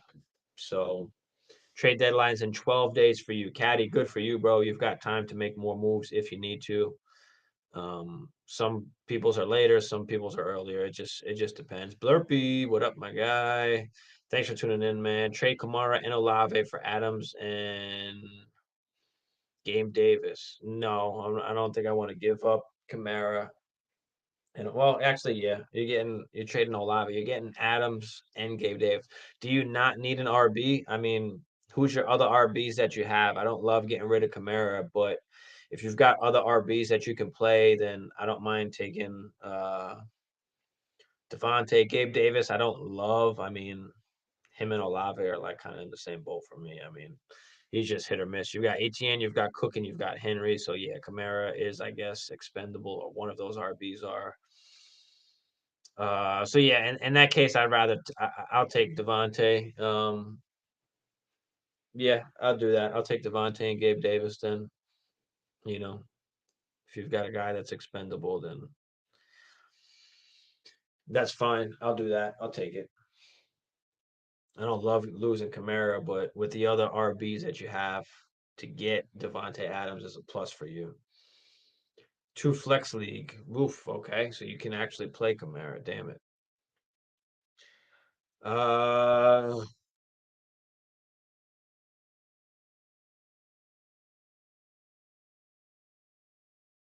so you can actually use four RBs. Yeah, man. In that case, I don't know. Who's your other wide receivers? How about we look into that? D Hop and Amon Rod. Yeah, I don't know if you necessarily need Devontae. I think I might keep Kamara in that case, bro. I mean, I'd love to get Devontae. Then you'd have to play D Hop over Kamara every week. I mean, it's not a bad trade. I don't know. It's a tough one.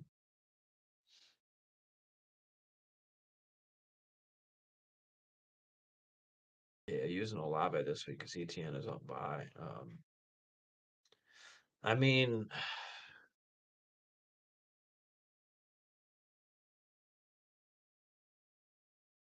I don't have a ton of faith in Carr or the Raiders and Devontae.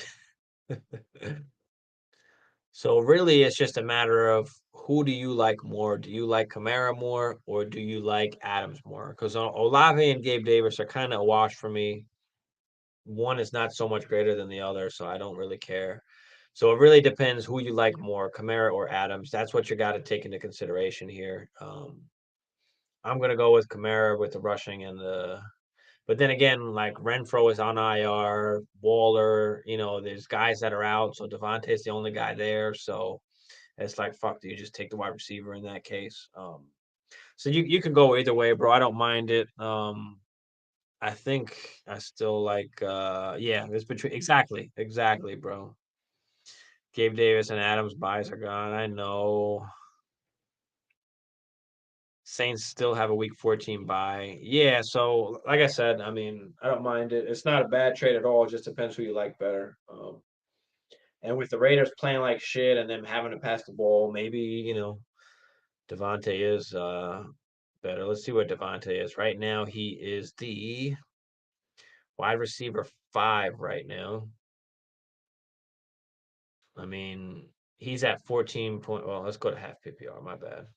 My bad. Still wide receiver 5, 17.2 points per game. When you look at, and Kamara does have a tough schedule coming up, so maybe you do.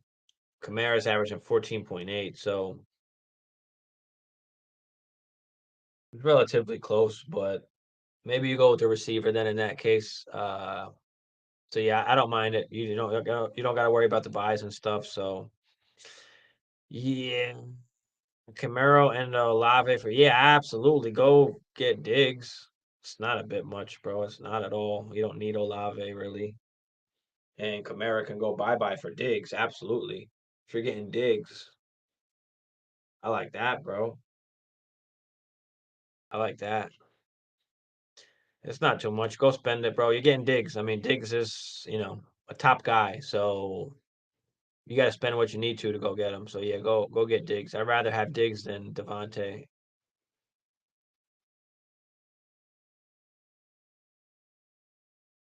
So I will go ahead and do that. Caddy said, "Have you heard the new Drake No album?" No, bro. I haven't got a chance to. I mean, I don't listen to much radio or have time to, go through music as much as I'd love to. With just work and life and my daughter, I don't get as much time as I'd like to, and I don't do this full time. I mean, I'm on a lot and I'm on a few different channels with a few different guys and stuff.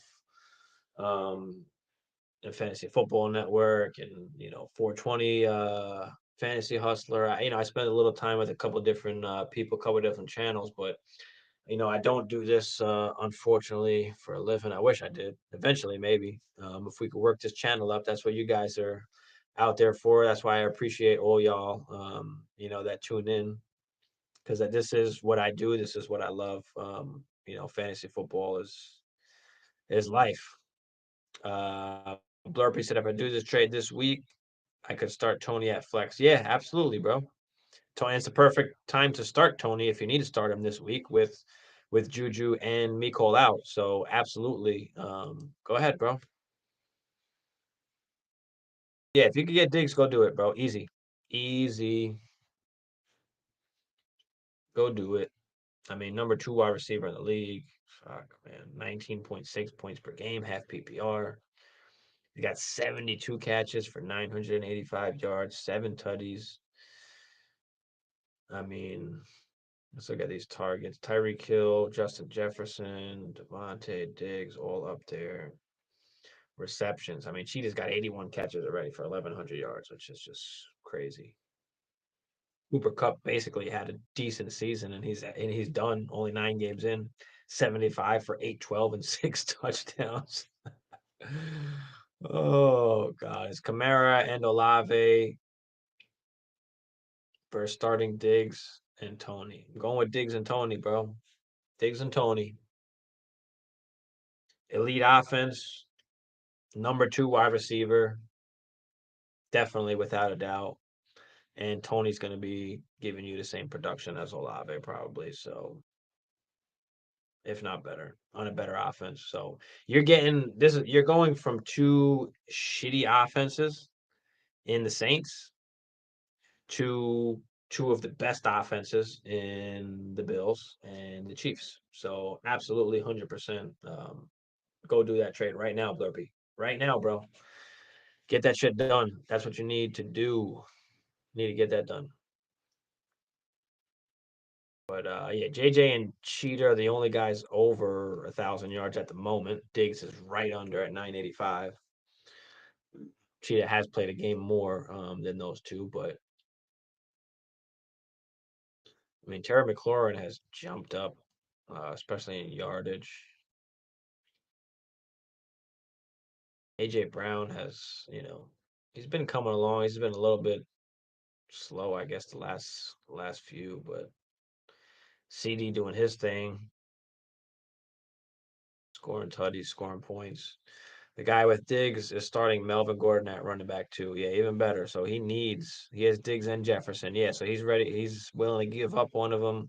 Take him now, bro. Take him now. Take him now. Delusional. Yeah, you were right, brother. You were right. And listen, I liked going to get him. I don't know. I think it was more like I like Rashard White, especially for the future and stuff, but I didn't I think the particular trade that you were talking about, I just didn't like what you had to give up. Because I don't know, what Rashard White is going to be necessarily in the future. I think he's got a good shot to be a good running back, but is he going to be the three down guy? But especially for this year, he's definitely a guy that you want to, especially with Fournette getting hurt. If Fournette doesn't get hurt, maybe it's not, maybe it's not the same. But with Fournette going out, White was able to get a ton of carries, and now going forward, maybe he's the guy. So delusional, you were right, bro. I ain't always right. Um, Impossible for everyone to be always right, but yeah, that was definitely a good call by you. You basically paid a mid 23 late. Yeah, I mean, I like that. If that's all, if that's what you like, this talented profile, so I thought I'd take a chance, bro. I'm not mad at you, dude. I am not mad at you. I think I like it a lot more for this year. I don't know about going forward. I think he can be decent, but there just are some RBs coming out that are really, really good. I don't know what's gonna happen. But yeah, if you had to spend only a mid late second to go get him, then that's good. Maybe I read shit wrong, but yeah, I fucked up on that one then. But yeah, you got that, bro.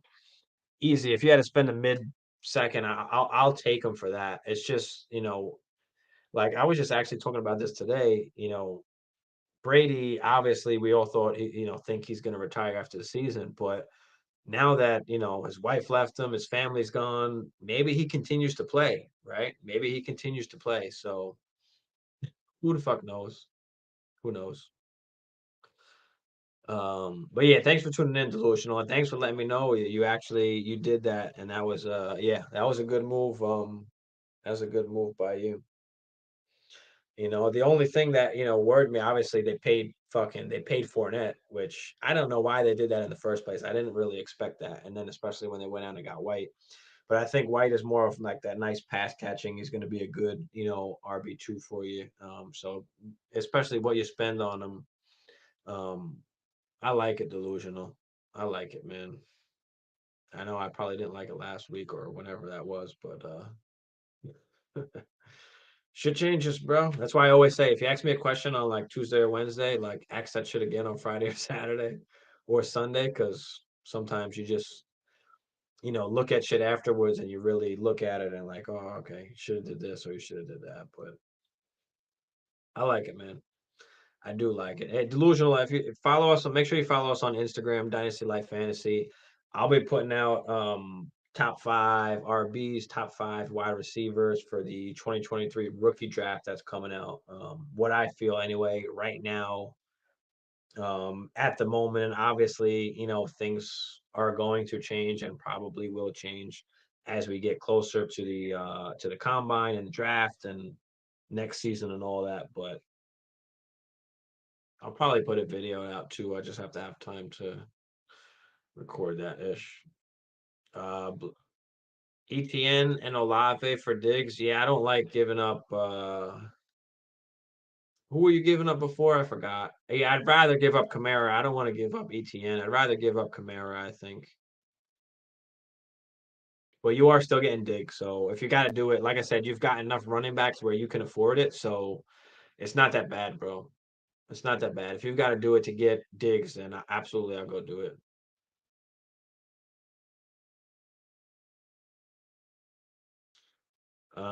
You said for the leagues you said you might make, how many teams would you do for each league? I don't do less than 12 team. I don't play in any 10-team leagues. Actually, I'm lying. I do play in one just because there was an Instagram league with some other Instagram pages, and they only did a 10-team league, but that's the one league I'm in that's a 10-team. So I'll probably do a 12 team or maybe a 14. I mean, it depends how many people we have in here that wants to get in, or maybe I'll make two leagues. I mean, it all depends how many people are interested in actually getting in the league. So, but I'd like to have at least 12, at least 12 when we do any league. No, we're not fucking with eight, Caddy. I see you putting that down there. We're not doing no damn 8 man, not even 10 man. I like, deep leagues where, you've actually got to make decisions. You've got to actually like, think about certain things. Delusional, you've got Lamb, Higgins, DK, London, and Deontay is good enough going forward in the start nine. But you've got a fucking awesome wide receiver crew, dude. I think we went over this once before. But yeah, you've got some of the top guys in Dynasty. I just put out a buy video for Dynasty. If you haven't checked that out, check that out. I just dropped that like last night, I think, or 2 nights ago, where I went in on buying T. Higgins and buying Drake London. Especially right now, London obviously is not great this year, but all of that advanced metrics show that he is an elite talent as far as targets, target share, targets per route run, all that kind of stuff. Um, so all they need is just a quarterback that actually throws the ball enough, and he's going to be great. So Plan on drafting RB heavy? Absolutely, absolutely. Especially in this draft, you don't need wide receivers really, unless there's unless somebody falls. If a Jigba falls or a um, um, Quentin Johnson falls or Addison falls. I mean, depending what happens in your draft, most likely, yeah, you're gonna go RB. And like I mentioned, I'll be putting out my top 5 RBs there on Instagram probably in the next few days. But I mean, yeah, I mean for me, I've got like Bijan, Gibbs, Tucker, Zach Evans, and Bigsby. I think as my top 5 guys right now for the 2023 class. So you've got some options. We'll see where those guys land. Obviously, that's going to play an important role in who you pick and stuff like that. But yeah, this year, the RB draft class is pretty heavy. So absolutely, that's what you should do.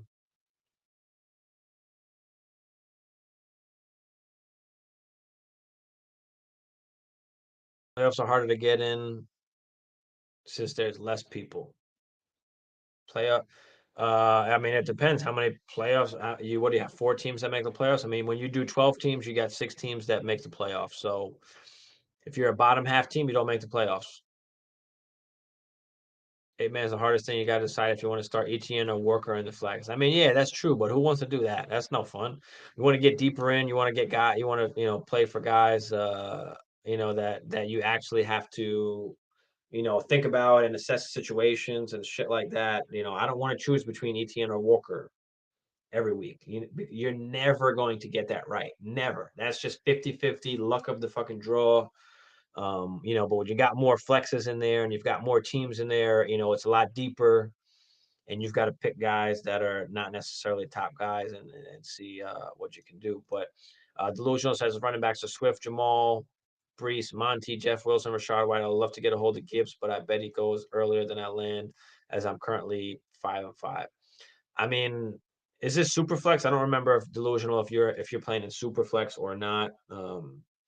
If you're not playing in Superflex and you've got a late pick, it's going to be probably rough to get Gibbs. For me, Gibbs is the second RB coming off the board. He is my 102 in Superflex and in 1 QB.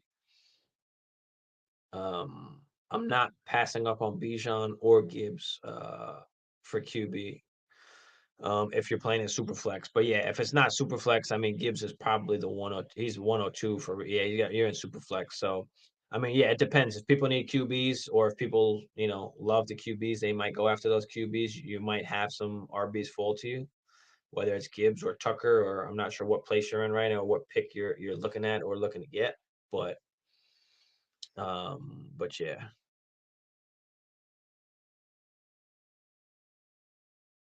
What do I think of Swift? I mean, I love Swift. I mean, in Dynasty, it's just a little bit different. I don't know if you want to make that bet on Swift and Dynasty. On redraft, yeah, you're going for the upside, you're trying to win it. But in Dynasty, I don't know.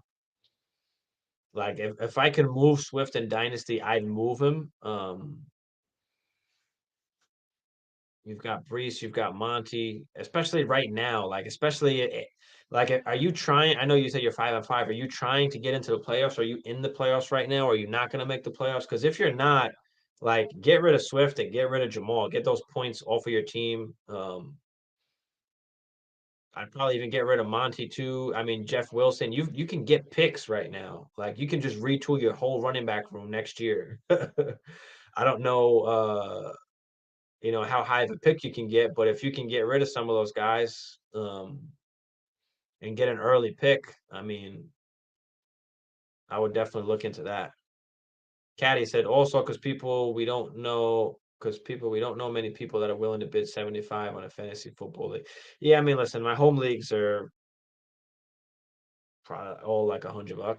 But that's my home leagues. I mean, if we do something here for subscribers and stuff, we'll make it, something cheap. I don't know if I want to do free because then people don't really take it serious and we don't want, any leagues to be ruined and shit like that. But maybe we'll just do a cheap one, or maybe it will be just a subscribers only. So I know that, everybody in there is going to take everything seriously and we'll just do it for free, for fun. But we some broke motherfuckers. Think we all are, and now nowadays anyway, the way the fucking world is, everything is so damn expensive and shit. But I'm in seventh, but a game out of third. You're a game out of third place, but you're in seventh. I tried to sell him for weeks, but I can't get any love as people are making a joke of me putting him on the block. Yeah, they're making a joke until he goes off this week. I mean, listen, he hasn't. He just and I just talked about this earlier. He's averaging. Let me go back to this. I think he's averaging like 12 points per game. Where is he?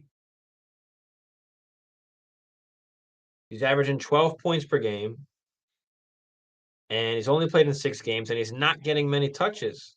And look what he's doing, 12 points per game. So, once he gets the touches, people are going to want him. I don't know when your trade deadline is in that league, if there is one. They're all a little bit different, especially in Dynasty, depending on your commission, your league. But I mean, if you got to keep him, then I guess so. What about Jamal Williams? Can you get rid of Jamal Williams for a pick? Can you get a back end first, maybe? I mean, who knows? I mean, somebody's got to want him for something. What about Jeff Wilson? I mean, if you don't think that you've really got a real shot, I mean, you've got a bunch of good wide receivers, I think, if I'm not mistaken. Yeah, you've got Lamb, Higgins, DK. So you've got like a decent shot at still trying to get in, but you need Swift. You need Swift to do his thing. Yeah, I mean, you've got a shot. I wouldn't give up because Monty, I mean, with Herbert out, Monty's going to be the only guy there. You've got Jeff Wilson, White. I mean, you've got some guys. So I don't know if you necessarily want to give it up or punt it yet.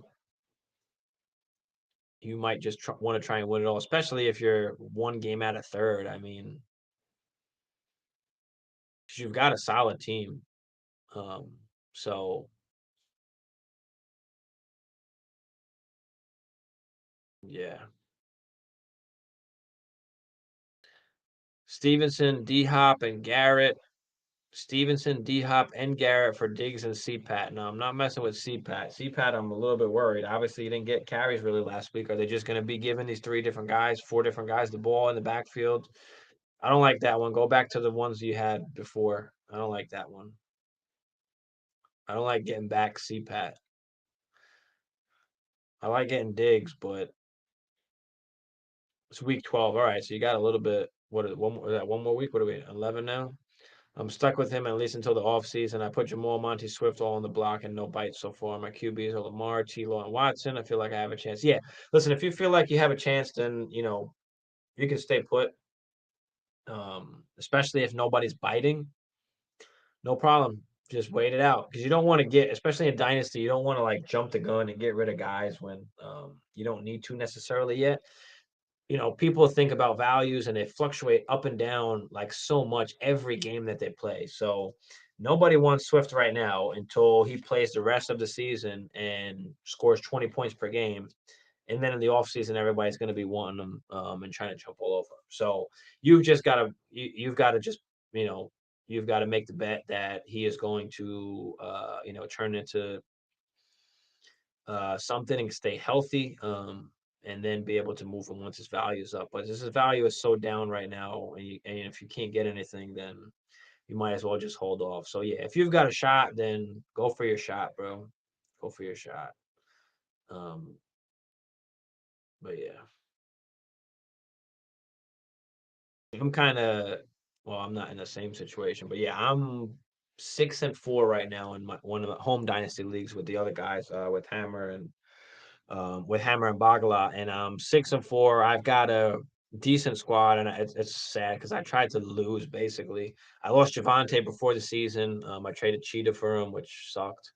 But I lost Javante, and then I was losing in the beginning of the season, and so I was just like, "Fuck it, I'm just gonna punt it." Like so, traded away like Dalvin Cook and Zach Ertz, and I got Kyle Pitts. I traded Javante, and I got Drake London. And now all of a sudden I'm 6-4, and I've got no. I traded who did I trade? I traded Pollard and Ayuk. I got Hollywood because I feel like I could trade him after the season. Um, anyway, like I'm in sixth place right now, so I've got a playoff spot. And but I've got no RBs. I went out and got Foreman. I traded the best team in the league's first round pick in a 14 team league. So a very late first, which is basically an early second round pick. And I got Foreman and I got back a late second round pick. So I didn't really pay much. I just moved back a few slots. Well, more like 10 slots, but it doesn't matter.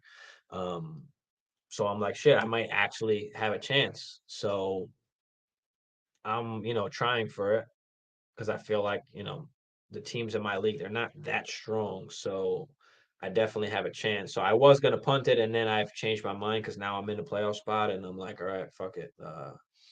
And then I've got my first, and I also have either the 101 or the 102 in that draft as well. So I've got my pick plus basically Bijan or Gibbs coming to my team next year, and I'm gonna need a running back. So I didn't mind getting rid of the late one, but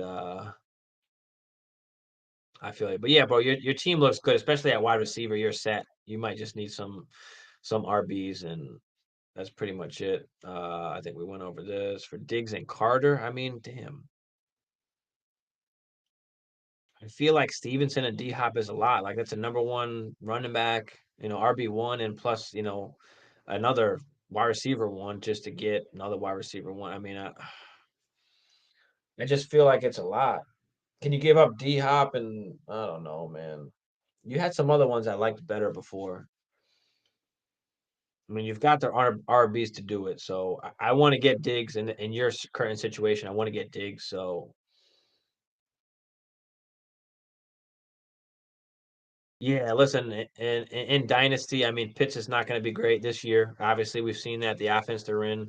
But yeah, I'm big on Pitts and London. If you watched my video that I just put out 2 days ago on just guys to buy low on, now's the time because listen, Pitts was worth multiple first round picks before the season started. He was a first round pick in Dynasty startups. London was going extremely high as well. And if you look at their target shares, if you look at their targets per route run, if you look at all the advanced metrics, they're giving you elite numbers like on the low. You don't even know, you don't even think about it just because the passing volume is not there. So, and these are both incredibly young guys. So you have time to wait on these guys for them to get a QB.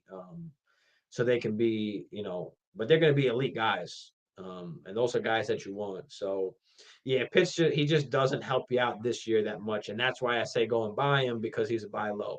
Well, I'm not buying him to buy low for this year. It's just for the future and going forward.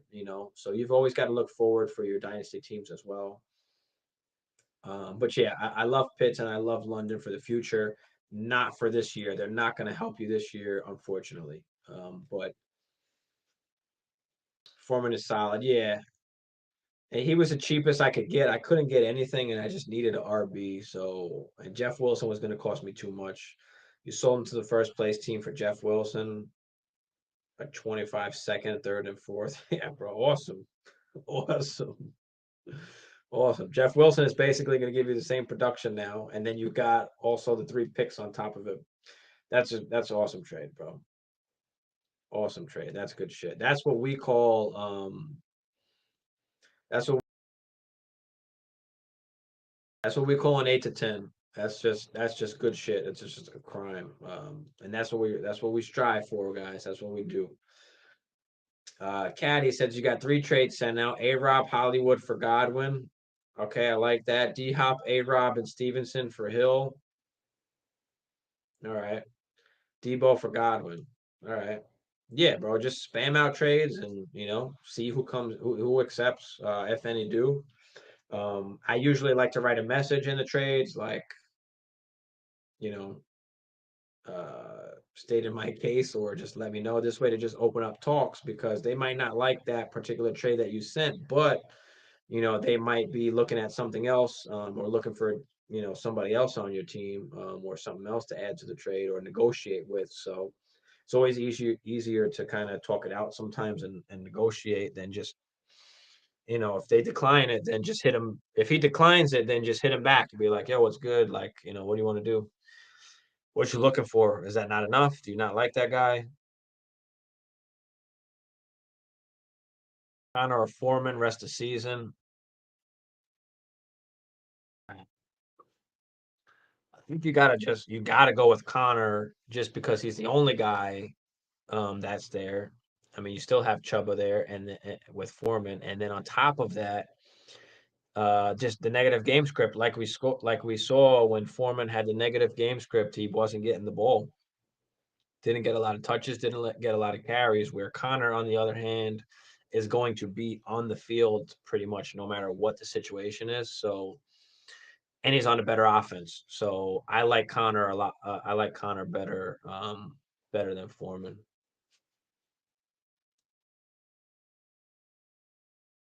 But yeah, that's what I think about that. But yeah, listen, delusional last year. It's funny. I had Foreman on my team actually. Had Foreman on my team last year and rode him and Damian Harris to the championship in my dynasty league. Then I got rid of Damian Harris. Wound up getting Dalvin Cook. But anyway, rode him to the championship last year, and then this year I sold him to the CMC owner for a third round pick early in the season, right before the season started. Um, Sold him for a third round pick, and then now I'm, like I said, I was trying to punt it and it didn't work out punting it. I wound up still winning. That we do have like IDP players in this dynasty league, so my defense is pretty good. So it's just keeping me in it. And now I have a shot, so I'm like, fuck, I should have kept Pollard. Maybe I should have kept Dalvin. But I was happy with making my team better for the future and going out and getting Pitts and going out and getting Drake London. Sometimes you got to just play that game of, what do you want to do? But you're always looking to make your team better, especially for the future.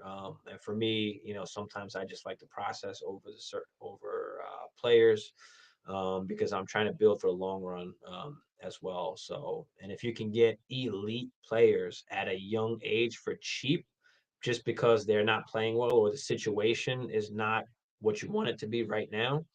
Traylon Burks was another guy I mentioned in my video to go out and get as well.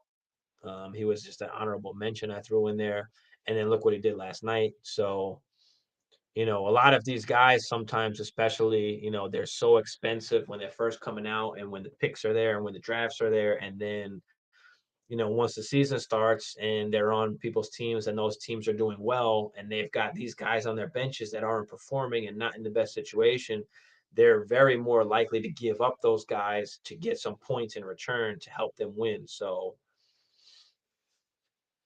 Um, that's how you got to look at things too. And now, even in my dynasty league, it might not mine. This is Boglar's dynasty league where it's new. A lot of the guys in there are new to dynasty, and now they're really starting to understand, the importance of the picks and the older players and the younger players. And now, like in another dynasty league I'm playing in, like you can't even sell Mike Evans for you can barely sell Mike Evans for a second round pick. Like nobody wants to even give you that. You're not getting the first for him, but you can grab maybe a second. And then there's some leagues where you can get a mid to early first for Mike Evans. And that's just because people don't necessarily understand dynasty and what you need to spend and what you need to look out for the future. Everybody wants to win right now. And sometimes that can hurt you, especially for the future.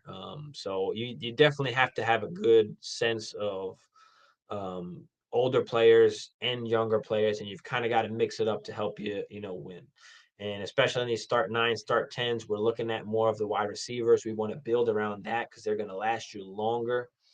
And then you can either draft your RBs because that's when they're producing the absolute most is when they're young and in those first few seasons, or you can go and buy some of these older RBs for pretty cheap second round picks, late first.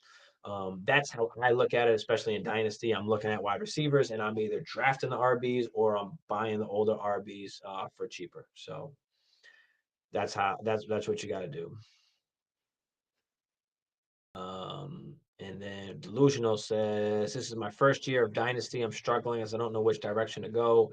It's so late in the season, being 5-5, and in the seventh a game out of third. My team has largely underperformed. Yeah, listen, you've got good wide receivers where you've got a chance, man. I'm not giving up on that, especially if you're one game out of third.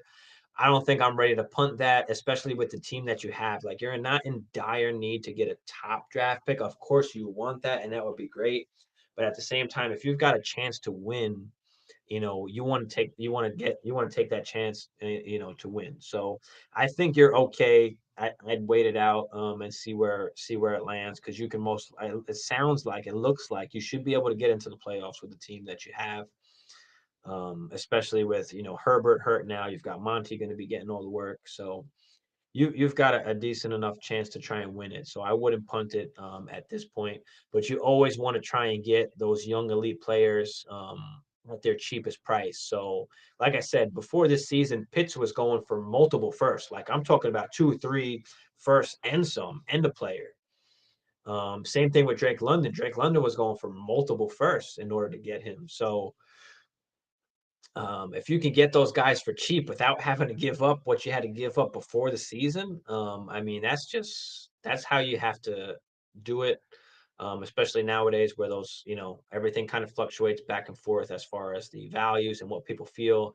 And once you start getting into the season and this point in the season where people need points, they may be willing to give up a young player like London or Burks, or Jamison Williams, in order for them to get some points to give them a chance to win, especially if you're not going to win. You give up those old guys, the Mike Evans and those sorts. So all year, but I feel like I can match up. Absolutely delusional. So that's what I'm saying. Go for it. How long you been doing fantasy? I've been doing fantasy for probably what, 13 years now. So I've been doing it for a while. It is what I love, and now I am very much into giving dynasty content and doing a lot of dynasty stuff as well as a redraft. So like I said, I just had started my channel literally right before the season started. I wasn't that active in the off season, so I kind of just started, so I wasn't able to get as many followers and as many subs as I would like going into the season. But things have been well, coming on from this point on. So I'm just trying to get out more content, seeing what everybody likes, what kind of content you'll want, to put out. So this way we can kind of build this channel and build this community. I appreciate all of y'all, that are in here and jump in here regularly with me, because y'all are part of it. I wouldn't be here without y'all. So appreciate that. Endless Gravity, what is up, man? Make sure you guys hit that like and subscribe if you haven't already. Whoever's in here, D Hop for St. Brown and Christian Kirk, a good trade. Absolutely. Bye bye, D Hop. You're getting St. Brown and Christian Kirk. That's a steal. Endless Gravity, and for that you get what we call an 8 to 10, which means that's fucking awesome. You just committed a crime for what you did. You just got a possible league winning wide receiver when D Hop, Hollywood is just coming back. So we don't know if that's going to affect him as much. St. Brown, there's absolutely nobody there. So I expect him to go on the same tear that he did last year. And on top of that, you're getting Christian Kirk. So that's a great trade. Endless. That's what I'm talking about, bro. That's how we do it. Delusional says, I've been doing redraft for like 15 years, much different. I'm addicted to Dynasty. Absolutely, bro. Me as well. Me as well. I think I've got what, five? I think I'm in five Dynasty leagues right now. And that's going to increase obviously as we go forward. But yeah, I'm addicted to Dynasty as well. It's just like I mentioned before, it's an all year round kind of thing, all year round. It does not stop, in the off season. There's still trades that are going down. There's still things to look at. You've got the draft to look at, college. And I've never been a big kind of college dude, but once I started Dynasty, I started getting into the college stuff, as well. Um, but yeah, doing redraft for like 15. Yeah, absolutely. Yeah, that's why I just pulled up. My bad. Caddy said this is his third year in redraft. Yeah, bro, you got to start somewhere. Definitely got to start somewhere, and you learn, on and on. The biggest thing I'd say about fantasy is just don't get addicted to the names or the players. Look at the more advanced things, right? Look at the points, look at the points per game, look at the opportunities, look at the target shares, look at some of these numbers that really identify elite players, especially in Dynasty. You've got to look at things that separate the elite players from, the wide receiver twos, wide receiver threes, the RB2s. We're looking for certain skill sets. We're looking for certain body types, especially at running back. When you're talking about those elite guys, so yeah, Dynasty just makes it so much more fun. The unknowing, the guessing, it's just fun. Yee said, should I be trying to move off from Kamara in redraft? I mean, not necessarily. I mean, he has been a little bit disappointing. I mean, he is not on obviously they're not he's not on a great offense, but he does get the receiving work too. So I mean, it's tough. And look, he's averaging 14.8 points per game at half PPR. I mean, it might not be the 17 or 18 that you expected, but one game turns that around. He's missing touchdowns. This year he's got three touchdowns, one rushing and two receiving. So it's been tough. That's really all he's missing is the touchdowns. He gets some touchdowns and he vaults himself up there. So he does have a little bit of a tough schedule going forward. So if you can move off of him and get something better, then go and do it. Otherwise, you just kind of hold him and keep him. It just depends what you can get in return and what you need, bro. Delusional said, "Yep, Dynasty stuff has me scouting all these college dudes. I wouldn't even know who they were without it." Absolutely, bro. That's a beautiful thing about it. And like I mentioned earlier in the channel, I mean, especially this week and last week specifically, I've been a lot more into the college, into the scouting, watching tape, watching highlights, coming out. I mentioned before. Make sure you follow me on Instagram, Dynasty Life Fantasy. I'll put out a top 5 RBs and wide receivers that I have for the 2023 class right now, who I think are my top 5. Obviously, things can change as we get closer, but and then not only me, but I mean Bagala and Hammer, they think a lot differently than me. They are very different than me. I've played Dynasty longer than they have, so it all depends. They don't even know. But yeah, we all have a different kind of outlook, and we're all still learning. Dynasty is something that is never ending as far as learning. So you're going to learn things. You're going to make bad decisions. You're going to make good decisions. But you learn from it and try and get better. But especially in Dynasty, just be careful with RBs. RBs are the one thing that you got to be careful with. The top RBs that come out, obviously, we know kind of who they are. We know what we're looking for in an elite RB. And they've got to have that draft capital. But any of these, third round, fourth round, fifth round picks, it's a very low percentage of those guys that get picked that late actually turn out to be elite running backs in the NFL. So you're looking at that first day and second day draft capital, that first round, second round. That's what you want to look for in these elite running backs. So the draft tells a lot, about what the NFL feels about these guys, and they don't have to necessarily have the statistics to prove it in college. Like, some of my top RBs haven't been, great this year. Like I've got Bigsby and Evans up there, and it's just their frame and what they can do and how that will translate to the NFL level. That's what these NFL teams are looking at. So, Corum's a great guy, but he's small. So it's just tough. But you just got to be careful on what you spend on those on RBs. Be careful with Dameon Pierce. We've just saw Michael Carter lose the job. They went and drafted Brees Hall, and I always keep bringing that up. But Michael Carter was a perfect example. J. Rob is another perfect example. Top 10 running back, undrafted guy. They went out in the first round and drafted ETN. And then once ETN is now healthy, they ship off J. Rob. So, whether people like it or not, these draft capital really does matter. Yeah, no problem, bro. Anytime, man. I appreciate you stopping in. Of course. So appreciate you, bro. Caddy says I probably watch like 3 YouTubers who give ranking and stats, but it's not like I'm just listening to only them. No, of course, bro. I mean, listen, fantasy is very subjective, right? There are stats you can look at to make an argument for any side. That's the thing about fantasy is just, so, you look at different guys, you take different people's opinions, and then you kind of form your own from those, right? What do you like? What are you thinking and what do you like from everybody else? So like I don't expect everybody to go with what I say. I give my opinion, you like it or you don't like it, or you take my point of view and you make your own point of view out of what I say and what other people say, and you determine yourself what you feel about those certain players. So I appreciate that I am one of the guys that you do watch. Rankings are tough. I don't have all the time in the world to rank, to give rankings out every week, like 1 through 20 and this and that. So it's easier for me to just do a Q&A kind of thing. Who do you got to play? This person, that person. And I look at the matchups and do the same kind of thing. So instead of rankings, I just do Q&A. Um, yeah, thanks, G. Delusional random question. Top two teams in my league are clearly better than everyone else, but they are old and have sold all of their picks pretty much the next 3 years. Dangerous game. Absolutely, that's a dangerous game. That is not something that you want to do.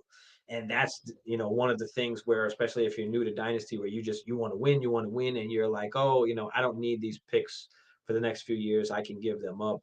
Um, and that will do you good for now and maybe next year. But the fact that you're losing your draft picks and you're not able to get young talent for your team going forward, that's the hard part. And these wide receivers and these running backs especially, they fall off a cliff like out of nowhere, you know. So like Derrick Henry, is a guy that you want to kind of get rid of. I mean, if you're contending for the ship, you want to hold on to him. Obviously, if you're not, you want to get rid of him.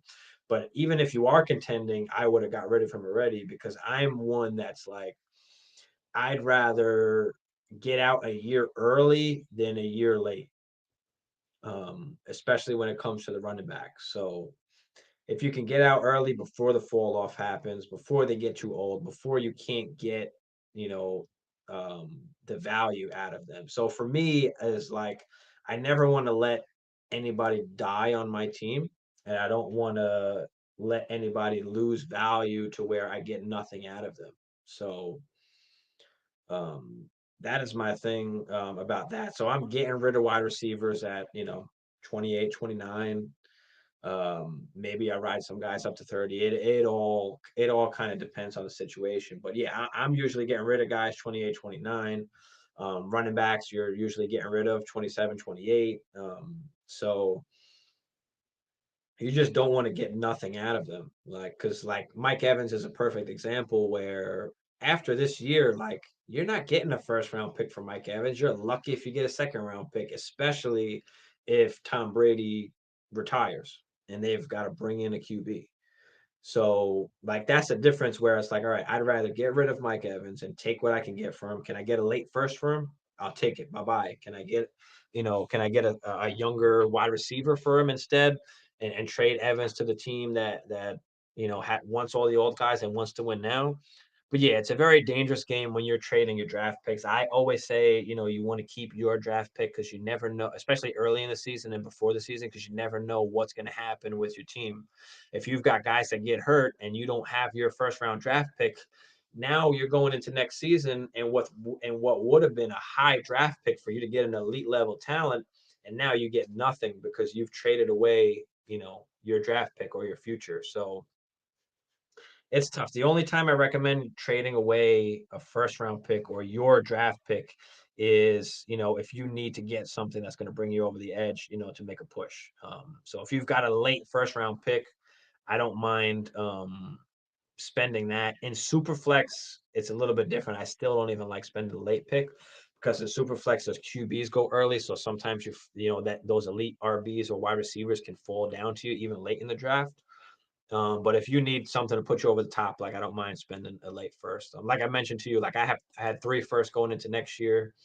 I gave up basically the 113 or the 114, which is basically an early second round pick if you really think about it, to go and get Foreman. And I actually got back a second round pick, a late second round pick. So I didn't really care. But yeah, it's things like that that you can do if it's going to take you over the top. But for the most part, you want to rack up those first if you can, especially for this class coming right now. A lot of good RBs coming out, top heavy on the wide receivers, but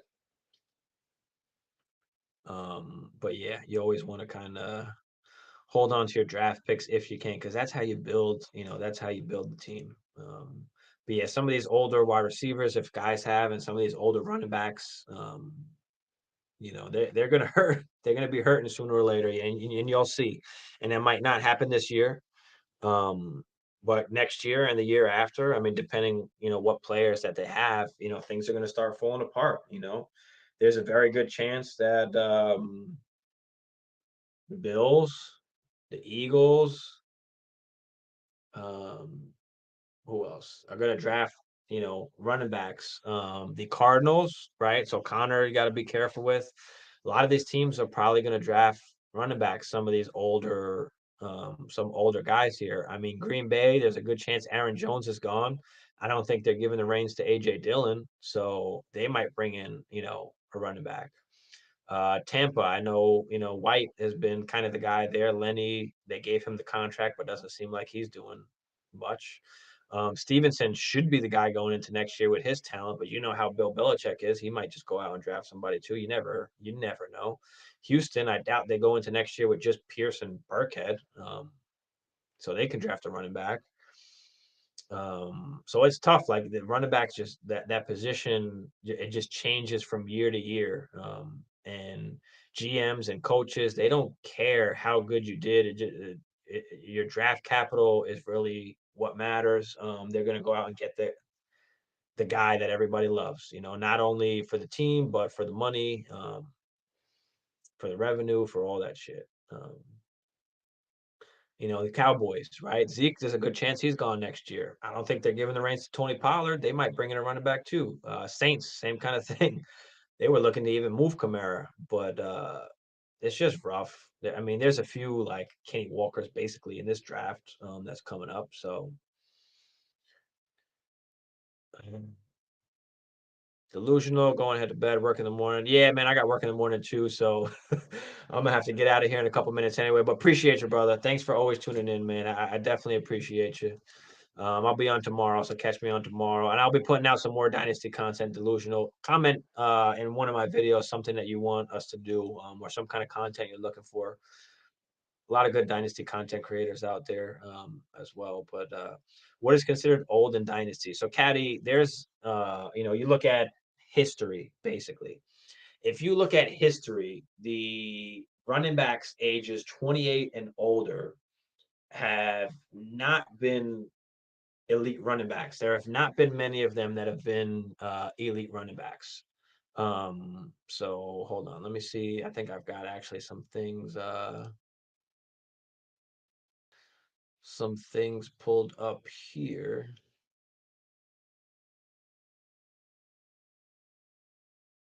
All right, I'm gonna pull up something here so you can see and just get an idea of why we look at certain things.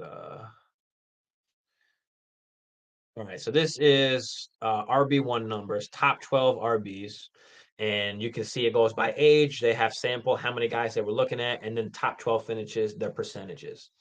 So if you look at the percentage of people that finish or players that finish in the top 12 by age, you can see that it's much higher numbers when they're younger as opposed to when they're older. And if you look at age 28, I mean, there's only 90 sample size, so it's not much. Not many people, not many running backs make it to that age and still are elite at that point. So you look at this crazy dip that happens kind of after that, and the amount of running backs that even have that opportunity. Only the elite of the elite, like the Adrian Petersons and them. So when you look at that, and then you look at also the fact, let me pull this up as well, because this is from an article also, and these are things that you look for more when it comes to dynasty than it does redraft, but it still has to do with it. Let me see if I can bring this in so you can read that. So this article, it shows the ages of NFL running backs in most productive seasons. So RB1 production, 85% of those peak seasons are from players between the ages of 22 and 28. So after that age, um, so running backs basically considered 26, 27, 28 are basically considered old. So the truly elite, if you look in the second paragraph here, it says for the truly elite, right, 250 plus PPR points production, 68% of the elite seasons are from players between the ages of 23 to 26. 87% take place prior to a player turning 29. So basically, any player that's 29 is basically like dead. You don't want to take the chances on those players, especially in Dynasty, because the drop off is coming. So you can see the ages 23 to 26 are the most elite seasons that you have in fantasy football for RBs to get RBs one. So that's kind of what we look at when it comes to that. As far as wide receivers, that drop off is more of the age of 29, 30 and above. There's data that suggests that as well. So for wide receivers, it's a little bit older. You're looking more of 29, 30 at that age. We've seen Julio Jones just fall off a cliff, right? I mean, and you're just looking at history, you're looking at percentages. Of course, there are outliers, and there are these elite guys that are going to still produce as they get older, like the Stephon Diggses, like the Devontae Adams.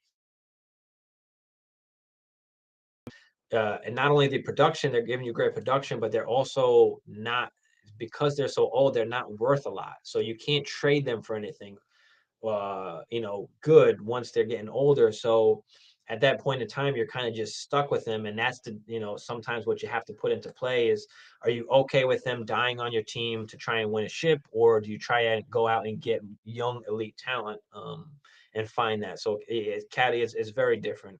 With JT being an elite pick, yeah, JT is an elite pick. He's a first round startup pick. He was going basically 101, 102, 103, anywhere in the top 5 of dynasty startups.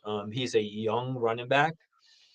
But yeah, I mean, running backs have the shortest shelf life. So usually in dynasty, you want to build around your wide receivers and then either draft your RBs in the rookie drafts or go ahead and buy some older RBs for cheaper.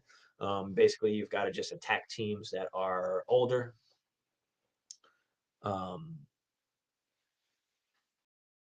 and try and get those guys, teams that are not doing well and have older players. So if there's, especially in Dynasty, you look at all the bottom teams, look at all the veterans that they have on their team, and you want to try and target those guys and give up, cheap things for some of that. So, but yeah.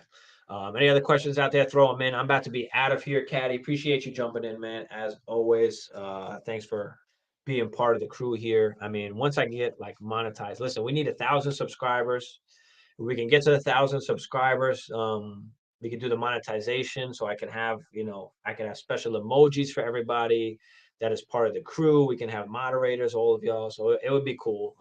We've got to work to that. So, shout me out on your Facebooks, Instagrams, whatever y'all got. Shout us out. Let's get some more people in here. Let's build up this nice community. Again, appreciate all y'all. I'll see y'all tomorrow night. Other than that, we are out, boys and girls. Hold on. I seen Sober Thoughts drop something in there. Sober. My bad. I almost missed you there. I was about to cut this ish off.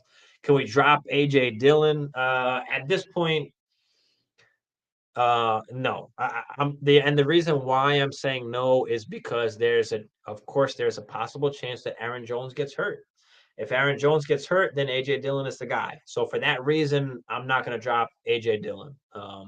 Any backup running back, really, you kind of don't want to drop just in case, because they could be league winners for you, if that other guy goes down. So unless you've got somebody that you desperately need to pick up, I wouldn't drop AJ Dillon. Obviously, you're not playing him; he's on your bench, but he's that insurance policy, because those backup running backs are the ones that turn out to be those league winners when those main running backs go down. So if Aaron Jones was to go down, AJ Dillon's the only guy there. So I do like that. So no, I wouldn't drop him unless you're picking up a Kadarius Toney or some ish like that.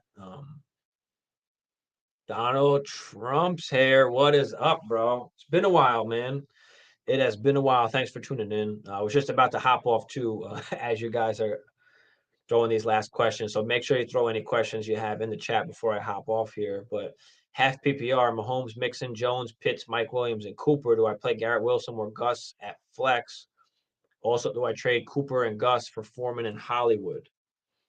I would rather have Foreman than Gus. There's just a little bit too many guys there. I can never trust those Baltimore running backs. Would you rather have Cooper or Hollywood? That one is tough because Hollywood's got D Hop there now. Mari Cooper should be getting Watson. We don't know how good or bad that's going to be for him. Um, so it's tough, but I think he's still going to be similar to Hollywood. So I probably like the Foreman side.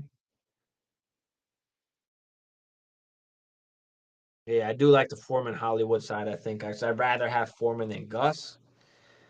Um, At least I think. I mean, unless Gus starts going off and is the only guy there, but he's been, kind of banged up. They do have, a few different guys there. So Foreman, at least is going to get the ball, unless it's that negative game script. That's the only shitty part. Negative game script is going to hurt Foreman, but hopefully they can stay with some of the teams that they're playing going forward. Um, do I play Garrett Wilson or Gus at flex? I'll probably play Garrett Wilson. He's been hot, but they are going against the Patriots, so that does scare me. So problem with Gus is I just can't trust any of those damn RBs. I don't know who's going to get the ball, who's getting vultured. Garrett Wilson's been good, but again, they're going against the Pats, if I'm not mistaken. And I could be wrong, but I don't remember. But yeah, I think I like the Foreman Hollywood side better. But Amari Cooper, again, I mean, anything can happen with him. He could be a top 10 wide receiver when Watson comes back. So it's tough to. You got Mixon and Jones.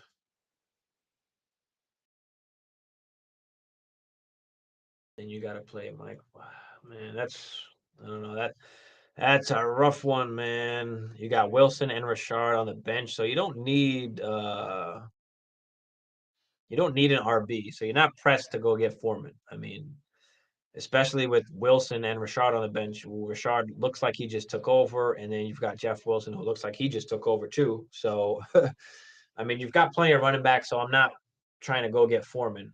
If you want to go get Hollywood, what do you give up to go get Hollywood? Would be the question if you want to go get Hollywood. I would probably target someone else, not Hollywood, though.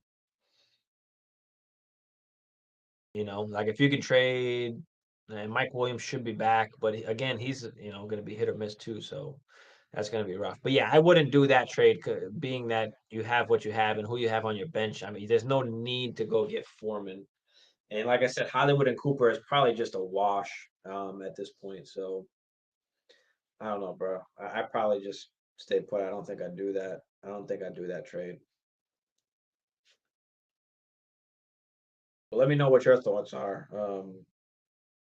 Do you like Hollywood that much? Do you feel like you need Foreman? I just don't feel like it's necessary to go and do that. You could, but are you actually going to be playing him? I mean, I just feel like Jeff Wilson and Rashad White are going to give you the same almost production as Foreman is going to give you. So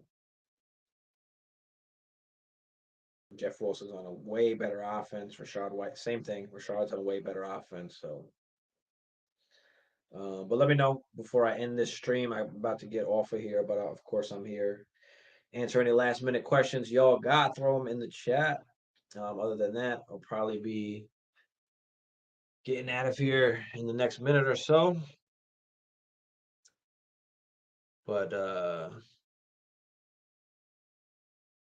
yeah, good stream, guys. Thanks for again, thanks everybody that's tuned in. Of course, I appreciate y'all. Cadillac later, brother. Thanks again, man. Donald, I think I'm desperate at flex this week. It's either Garrett, Thielen, or Gus. Yeah, I mean, look, Garrett's been on a heater, so maybe you roll with the hot hand. I mean, Thielen has been decent. Plus, like I said, I don't love any Baltimore running backs, so probably rolling with either Garrett or Thielen. I'm probably gonna just do Garrett. He's been hot, but again, I don't love the matchup, so it's tough. It's tough, but I'll probably just roll with Garrett, man. All right. Um, looks like that is about it. So, all right, guys, I'm out. Again, appreciate y'all. Tune in tomorrow. We're live tomorrow night, 10 p.m. again. Bagala will be here tomorrow. We should have Hammer in here as well, but at least Bagla will be in here. So we'll be on tomorrow. Come join us tomorrow, guys. Appreciate y'all. We out.